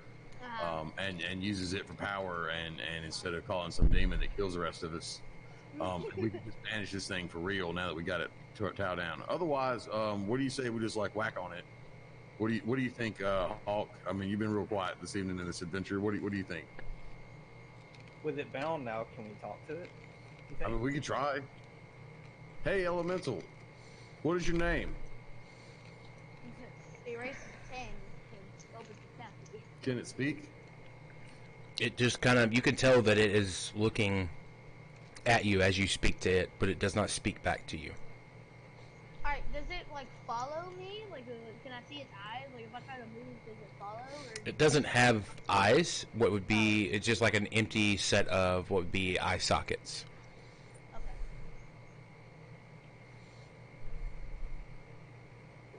Well, Mr. Elemental, we were going to do our best to unbind you from this plane and send you on to wherever elementals normally hang out. It's probably a lot cooler than this big ass dungeon that you're in. But there was a miscommunication, and as it turns out, we just bound you here again in some other format. So I don't know exactly what to do at this exact moment. I mean, I don't normally get trapped in rooms with powerful entities. This is the first time for me. This is not a beaver we're dealing with here. Alright, hey, I have a very honest question to ask you. Which is worse, the beaver or this? This is definitely Beavers. worse. I can Yeah. definitely deal with the beavers. I mean, the beavers like just that come Hawk- after you. And you The Hawk said beavers. The beavers were worse. Damn. Hawk had a traumatic experience with the beavers. well, So how that's long is it gonna take for the arcane to... everyone survived the beaver adventure.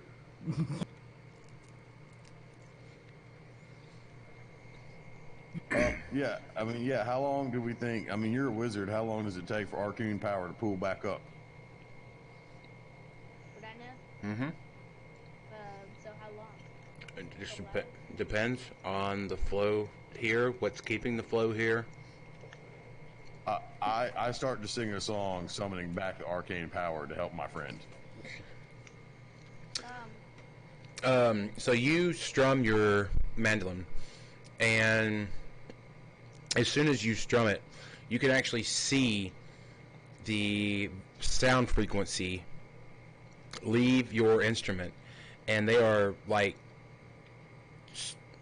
tunneled directly at this elemental, and you see him kind of draw up a little bit. I'm excited about this. I hit him with an F minor 7.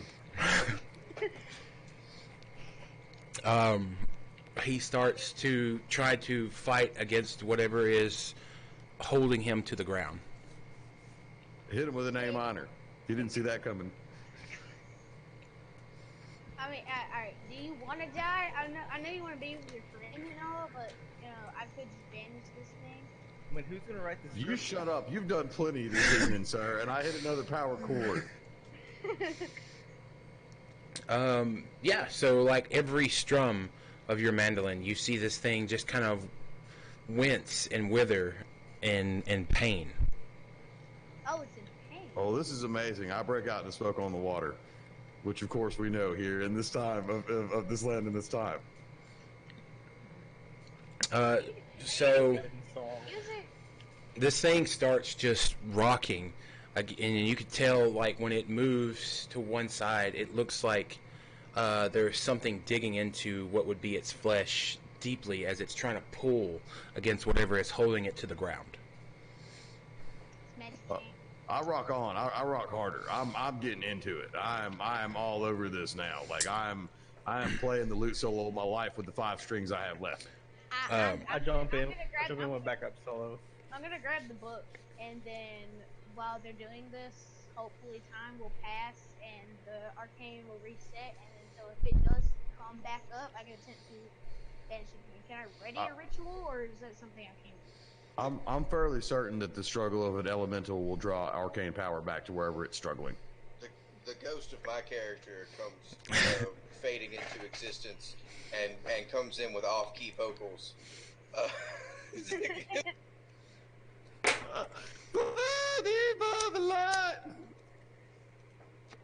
yeah, can I ready a ritual or no? No, you don't know how long it'll take to get the build-up that you need. So, I mean, you could be standing around trying to get a gauge on when you could possibly try it. I'm gonna try to do this, and then kind of pay attention to the elemental, and I look over at Hawk and I'm like, man, bag some rocks together. Give me something here. He could slam his hammer on the ground. Beautiful. Do that. That's amazing. Do it in rhythm though. Here comes the bass drum. Hammer time! So Hawk slams his hammer on the ground, and you're not really expecting it, but when you strike the ground with your hammer, it reverbs back at you. Give me like it's coming. It's going to hit you in, like, you can't stop it from hitting you in the face.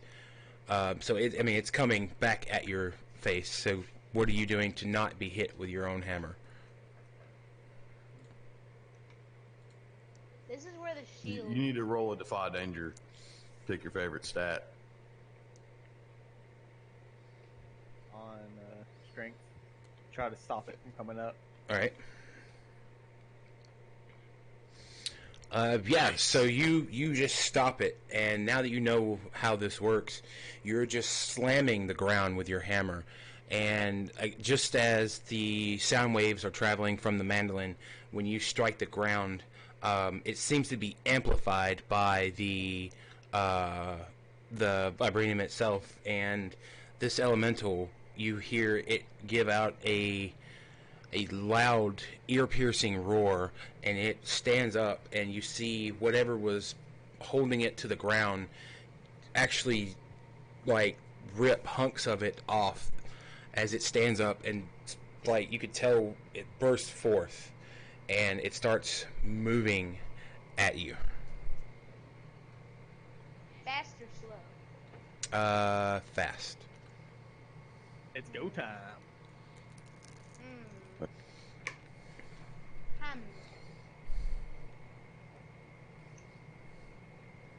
What do I know about elementals? Do I know what the specific elemental is? I weave a basic spell into my performance, and I cast Arcane Art. So what do I know about elementals, or can I specifically know? Do I specifically know what this elemental is? All right, so what detail? I give a +4/4 to damage on to my friend Hawk. All right. With a sick guitar solo that's just eating up that elemental. With the squealies and the mealies? With the squealies and the meadlies. Yeah, so Hawk, this thing comes rushing at you. It reaches out a hand and goes to just try to crush you into the ground. You go to attack it, and you're kind of off-put by the speed of this thing. It actually does manage to catch just the side of your shoulder, and it drives you into the ground, or it drives you onto your knees. And the very touch of this thing is, it feels like the very bone in your body is being shook apart.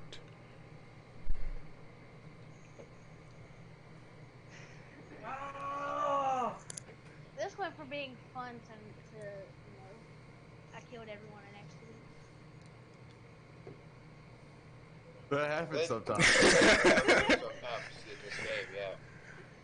I'm gonna cast invisibility on myself, and for me standing around and watching this performance go on and watch him break out of this,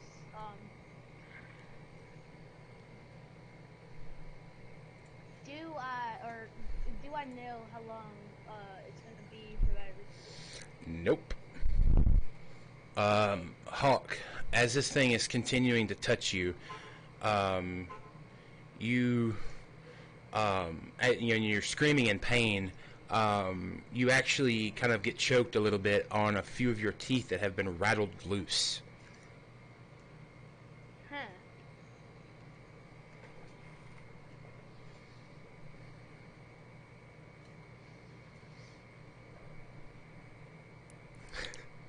I'm sorry that Jeff owned me. That's what it feels like. Anyway, I go into Killing for Blues because I'm completely out of smoke on the water at this point. I played it for way longer than I should have.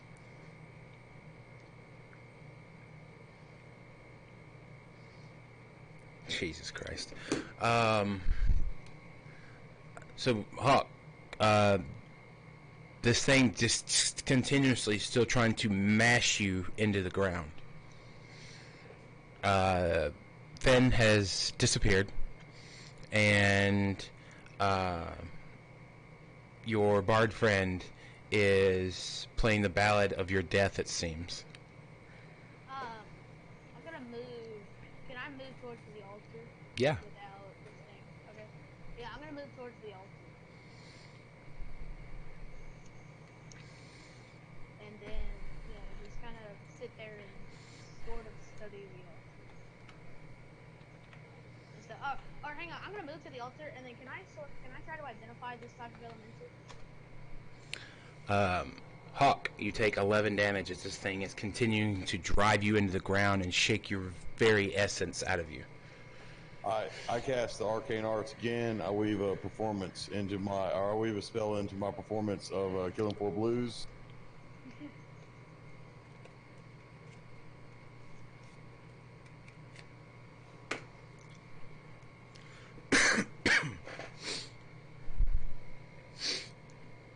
I attempt to give him a plus a D8 of healing. All right, we'll give him your D8.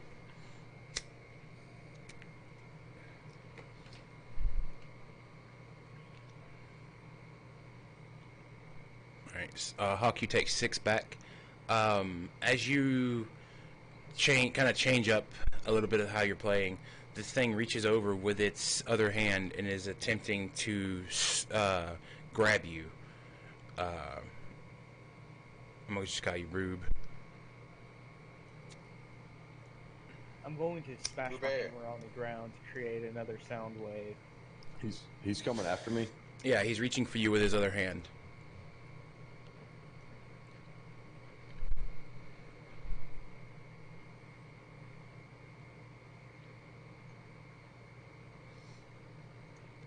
All right, smash your hammer on the ground, sir.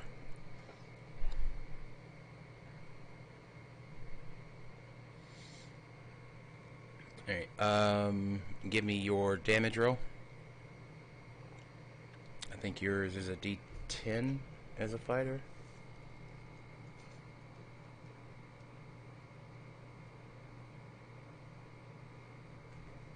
Let's see. Yes. Your damage die is a D10. So you do 7, and what are you doing to avoid getting hit? I'm just trying to do a little graceful slight duck. I'm playing and I'm just gonna like slightly duck out of the way. All right, so you can, as you go to move backwards out of the way, you kind of stumble a little bit over your own feet. You can completely move out of the way and not get hit, but doing so, you drop your mandolin on the ground, and this thing is going to crush it. I'm holding on to the mandolin. I'll get hit if I got to. All right, so this thing grabs a hold of you, and That's unfortunate. you feel the same thing that Hawk has got going on. It feels like your bones are being shook inside of you. It's a shame I don't have any friends.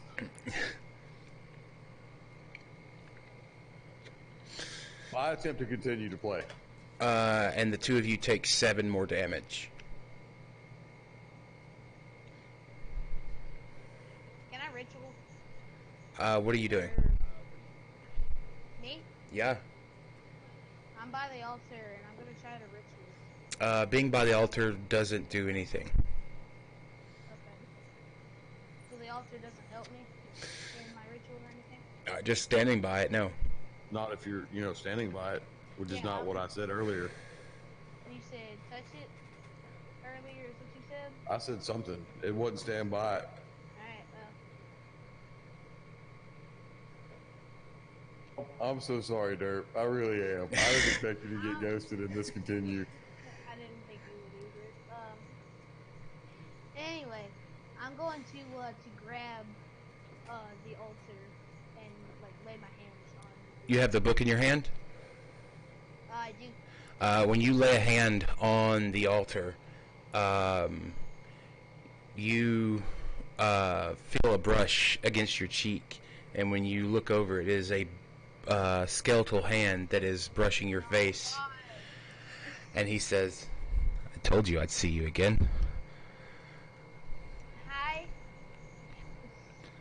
So, what do you need? What do you want? The elemental that you bound. My friends are. Your friends aggravated it. They did. I told them not to, but they don't listen to me. Anyway. You guys take 13 damage. Anyways, I need you to banish this elemental, and I'm willing to sacrifice myself. I don't want you. Of course you don't. I want something else. What? Let's just call it a favor owed. What kind of favor? So Rube, you're dead? Drawing your last... If a 9 is a failing save for last breath, then yes, I'm dead. 9 is... I have to look at the rules of that really quick. Because I don't think a 9 is a failing save. I think that is... I think death offers me a bargain based on the text I'm looking at. Spout Lore, Defend... Where is last breath at? It's in special moves, right? Looks like Hawk also took last breath, and it looks like he is also a 7, so we have the same outcome. Mine incrementally better than... Alright. So yeah, the two of you fade to dark. And Finn, the figure standing in front of you, looks at you and he says, "Just a moment." And in a wisp of smoke, he's gone. Rube, you and Hawk are standing in pitch blackness. All around you is nothing. Suddenly, a small candle is lit on a table, and on the other side sits a cloaked figure.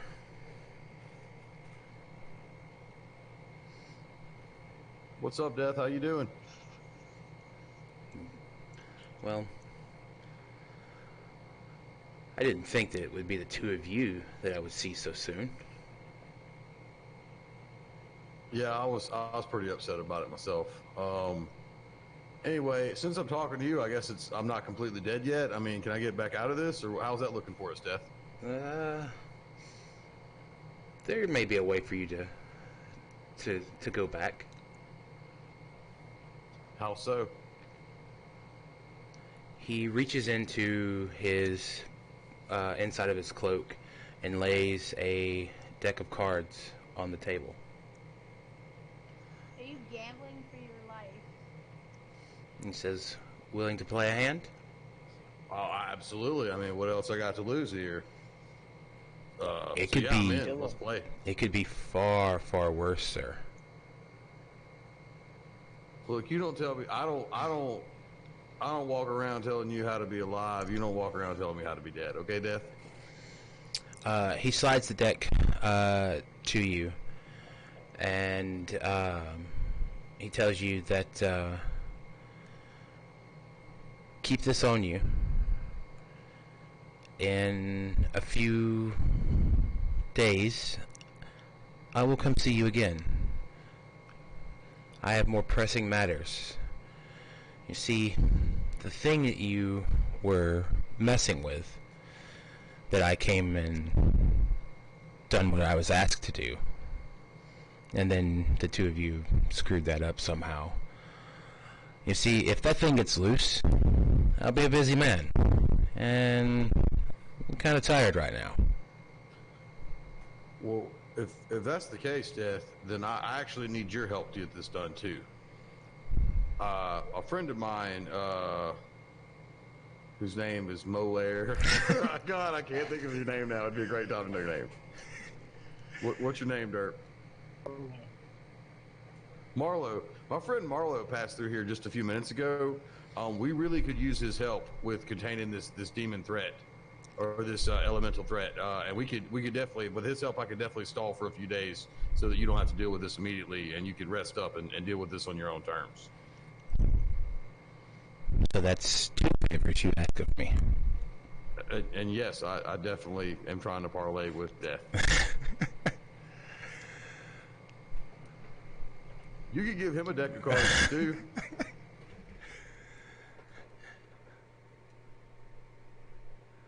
What leverage do you have on death? Nothing other than I would totally not take this deck and die and let him deal with that elemental on his own terms right now if he prefers. Very well. Hawk, he looks at you and he says, what is it that you would be willing to give?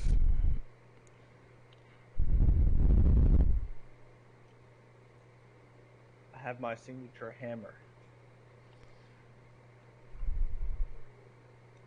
One of a kind. Never to be seen again. What's the appraisal value on the Antiques Roadshow for that thing? Priceless. I have an eye for that sort of thing. It is in the uppers of millions of ruples or whatever money units we use here. I tell you what. I'll bring you back in exchange for your hammer. But the conditions are you can use no other weapon besides your hand. The very thought of picking up a sword will bring agonizing pain to you. I accept the offer. And the two of you are back in your bodies in the cave. Marlo, you were like floating in a sea of blackness. A figure steps into the edge of the water, reaches out, and offers you a hand and says, "You've been spared for the time being." I'm gonna be like, nice. I'm gonna grab that hand. As he's pulling you up out of the water, he tells you that the friendship you have with them is strong.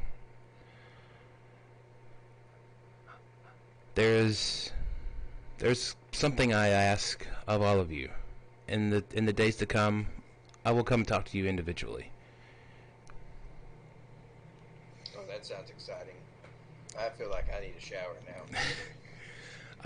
And I feel extra dirty after having been turned into dust.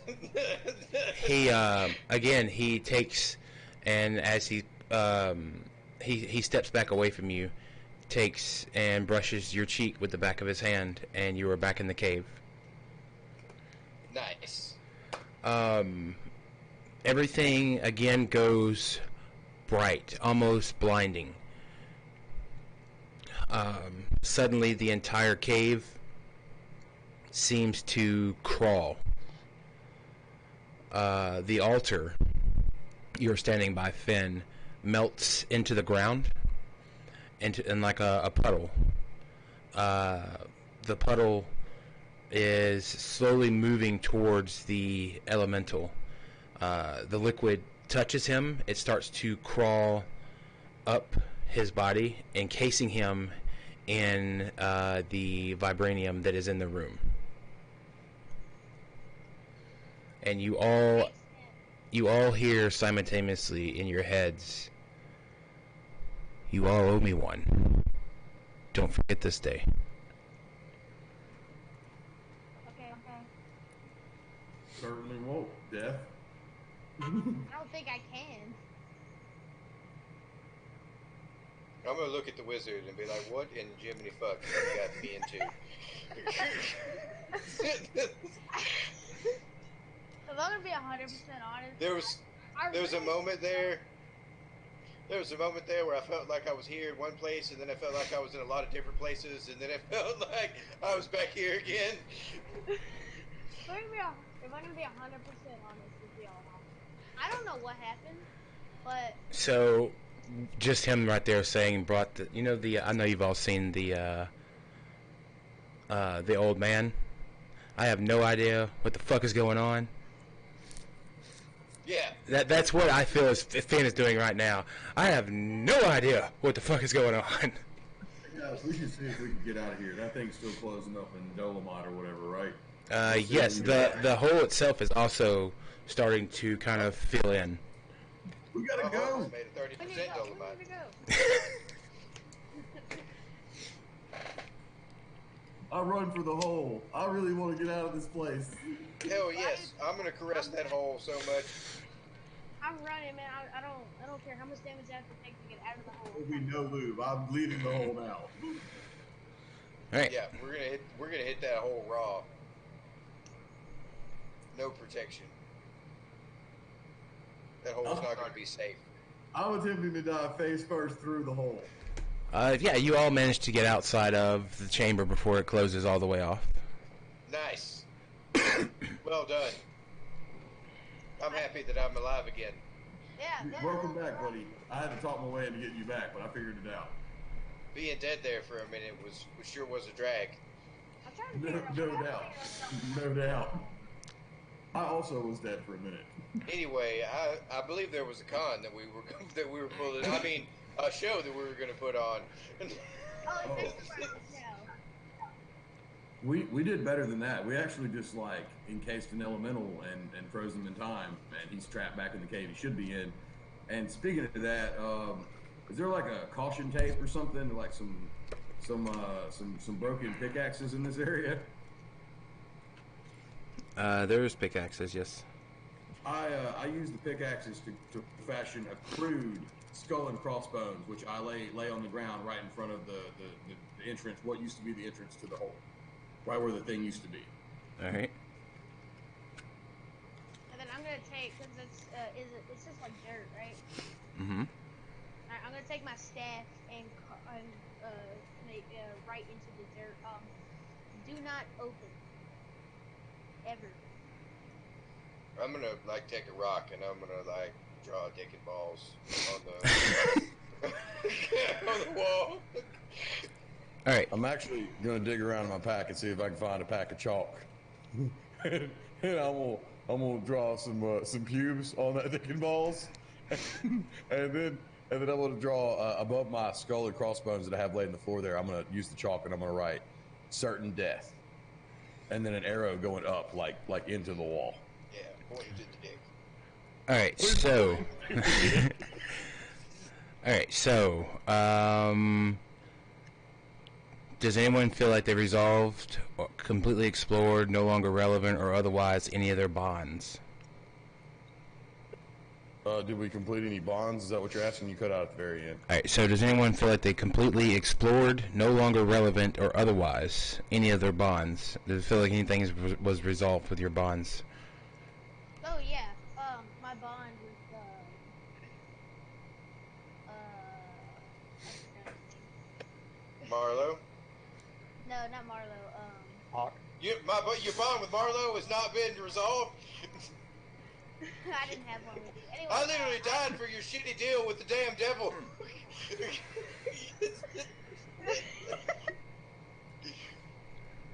My bond has been filled. Yeah, mine has too. All right, what bond did you resolve, Hawk? But I worried that Rubar would not make it. That he would not survive the dungeon. He technically didn't. He technically didn't. I feel like I also completed my bond about Hawk, which said this is not my first adventure with Hawk. It actually turned out to not to be my last adventure with Hawk either. So I feel like that completes, and I'm ready to go for another one. I definitely feel like after having taken the hand of death and fallen into a pile of dust, that me and Finn Farrell are even on me taking his lunch money and buying booze. I think we're a little more than even. Yeah, I think All right, so. so any bonds that you feel have been resolved, mark XP. And write Just one, right? Yeah, just one. And then you write a new bond with whomever you wish. And it doesn't have to be from the list. If you want to make something that you feel can be easily, done with, or anything like that, anything that just happened. Was Finn Fatal any the butt of any of my jokes? I feel like he was. I don't remember, but I mean, I feel like I made jokes about everybody. I actually wasn't. You weren't? Well, I don't well, think shit. I was. I don't think The you next made a time you joke. plan to kill us all, we go into a cave together. I wish you'd warn us when we get to the front of the cave. Alright, well, I didn't plan this going this way. I actually didn't plan us living here at all. You know what? Don't worry about it. I'm gonna complete that bond next time. I got a lot of like demon butt jokes that I'm gonna make about you before this is over. So that's fine. I'll just hold on to that from the next time. The only thing I wish I could go back and change is the way that death spoke. I wish I could. I don't know how much XP. All right, so you mark 1 XP for each bond you've completed. Okay. All right. You also mark XP if you did anything to go along with your alignment. I definitely feel like I spurred others to a significant and unplanned decisive action several times during this adventure. The werewolf thing, yeah, I don't know whose idea that was, but I'm pretty sure I scared the party with my magic. yeah, I would say that you successfully scared the shit and life out of everyone with your magics. Hawk, what was your alignment? The only one XP is that I one. feel like I did find a worthy opponent. Maybe a little bit too worthy. He Yeah. certainly found a worthy opponent. Yeah. I feel like I definitely left into danger without a plan. Yeah. Well, especially since, I need one of you. Okay. I would point out that we came to town to do a show, and then as soon as we got to talking to Frederick, I immediately volunteered us to go solve this entire Ebola crisis that they were dealing with. So that is definitely like spurred others to significant and unplanned decisive action, in my opinion. All right, so mark XP. So The other one was Marlo though. Marlo was the one who said we should just say that there's a werewolf or something. Oh, okay. All right, so everyone marks 1 XP for doing their alignment. All right, then answer the following 3 questions as a group. Did we learn something new and important about the world? I feel like we did. Yeah, We did. learned about elementals and dealing with death. I learned that when you die, there's a chance that you can just go parlay with death and possibly come back from death. You might I even be able to learned get that your if- friend out of Hawk. I learned that if you just take Death's hand, saying that he wants you to come with you, that probably means you're gonna die. But like, you got some cool friends. They'll figure a way to get you back. We also learned about binding magic and how to not properly summon something to help you bind things. Yeah, You should banish we them learned about how instead. binding and banishment are 2 different things. All right, so everyone marks 1 XP for that. Nice. I would like an XP for everyone for the sheer geniusness of the execution of the werewolf plan, which is flawless in my opinion. Yeah, I agree. All right. Did we overcome a notable monster or enemy? Yeah. Definitely the elemental. Several elemental, death, Yeah. a jail cell, an angry mob, and 3 guards that I also want to point out that we managed to deal with without ever getting them hurt or us hurt or even engaged in combat. All right. Killed some Yeah, and then there was that one guy that we killed. We just straight murdered him. We straight murdered someone. We did do that. All right. Did we loot any memorable treasure? But we did. We got this book with this binding spell in it, and I'm definitely holding on to that. You have a deck of cards, sir. I also have a deck of cards that I need to mark in my inventory right now. All right, so when you have downtime, hours or days, and XP equal to or greater than your current level plus 1, you can reflect on your experiences and hone your skills. So you need 8 XP to level up. How much XP did we get for our questions? All right, so you got 1 for each bond that you completed, 1 for each for your alignment. You got 1 for answering the 3 questions, and then no, you answered all 3, and then I think let's see, Marlowe rolled a. All right, let's go all the way back to the beginning here.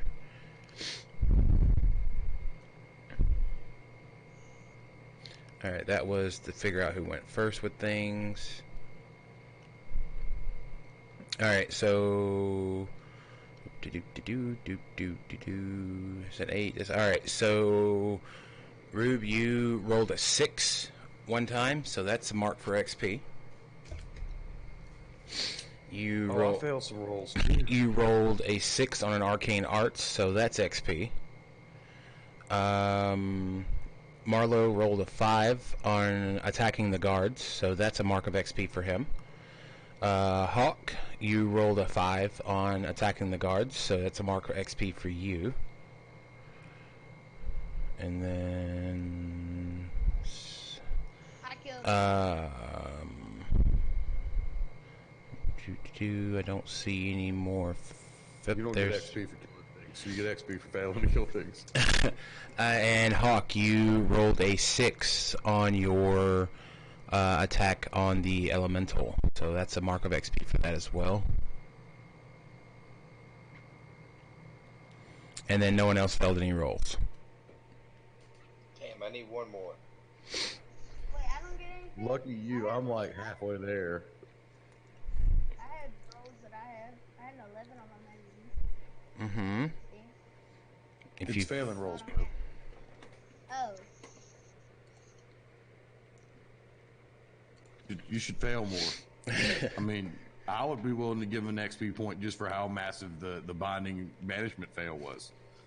That probably was just a communication error. I summoned death twice. Does that I count? parlayed with him and brought my friend back. What's up? I'm coming to get you. He's gonna be waiting under your pillow at night. to do this right here. You're his special friend now. Yeah, and I've got Yeah, it. he's gonna get them cheeks. I've got it wrote down that from now on, Death sounds like Mr. Herbert from Family Guy. Absolutely. Yeah, come on down to the basement. Let's see who can take the most talent LPM.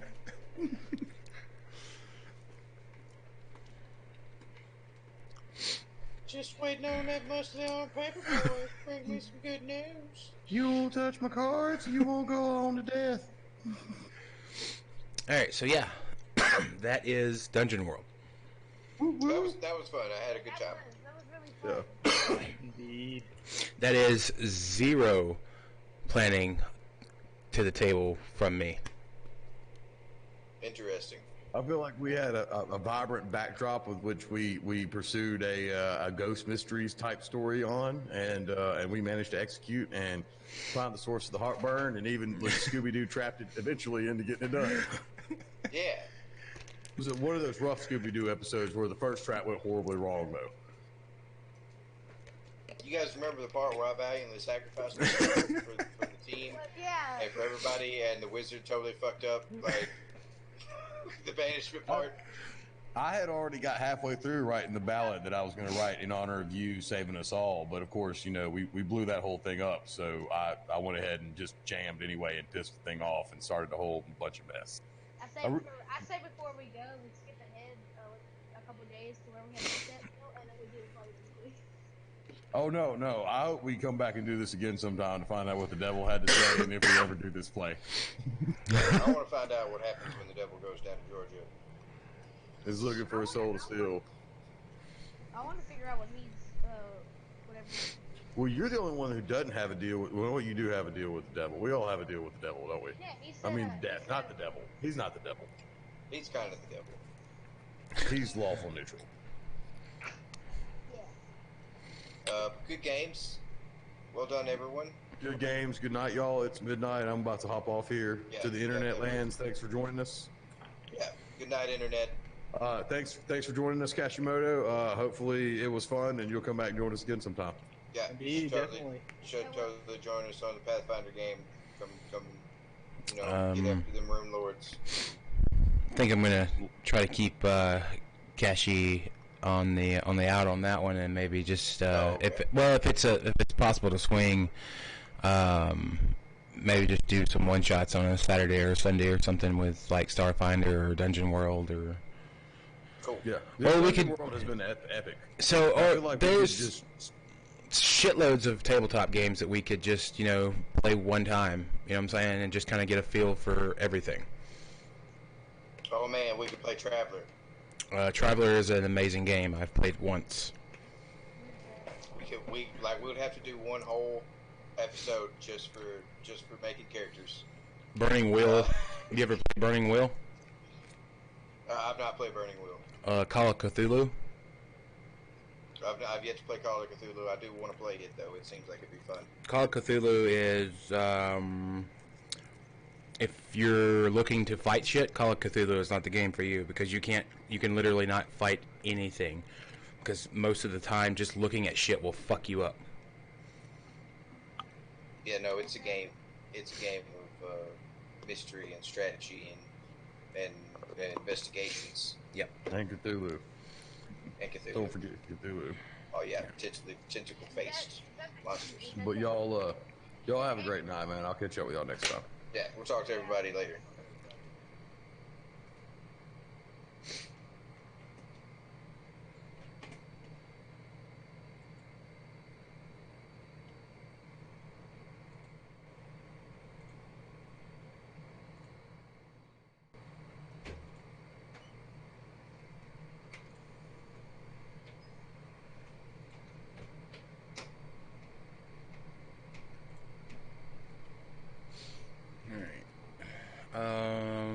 Yeah, so appreciate everyone coming, hanging out. Well, I was trying to figure out that I don't have that scene set up yet. Yeah, so probably do some Apex or something tomorrow. Do not believe we will be playing Pathfinder on Monday, as I will be out of town more than likely. But might try to make a makeup day or something. I don't know. Anyway, gonna throw it over to who's on. I'm gonna throw it over to Blade, playing some Apex Legends. Really good dude. Hype it up when you get in there.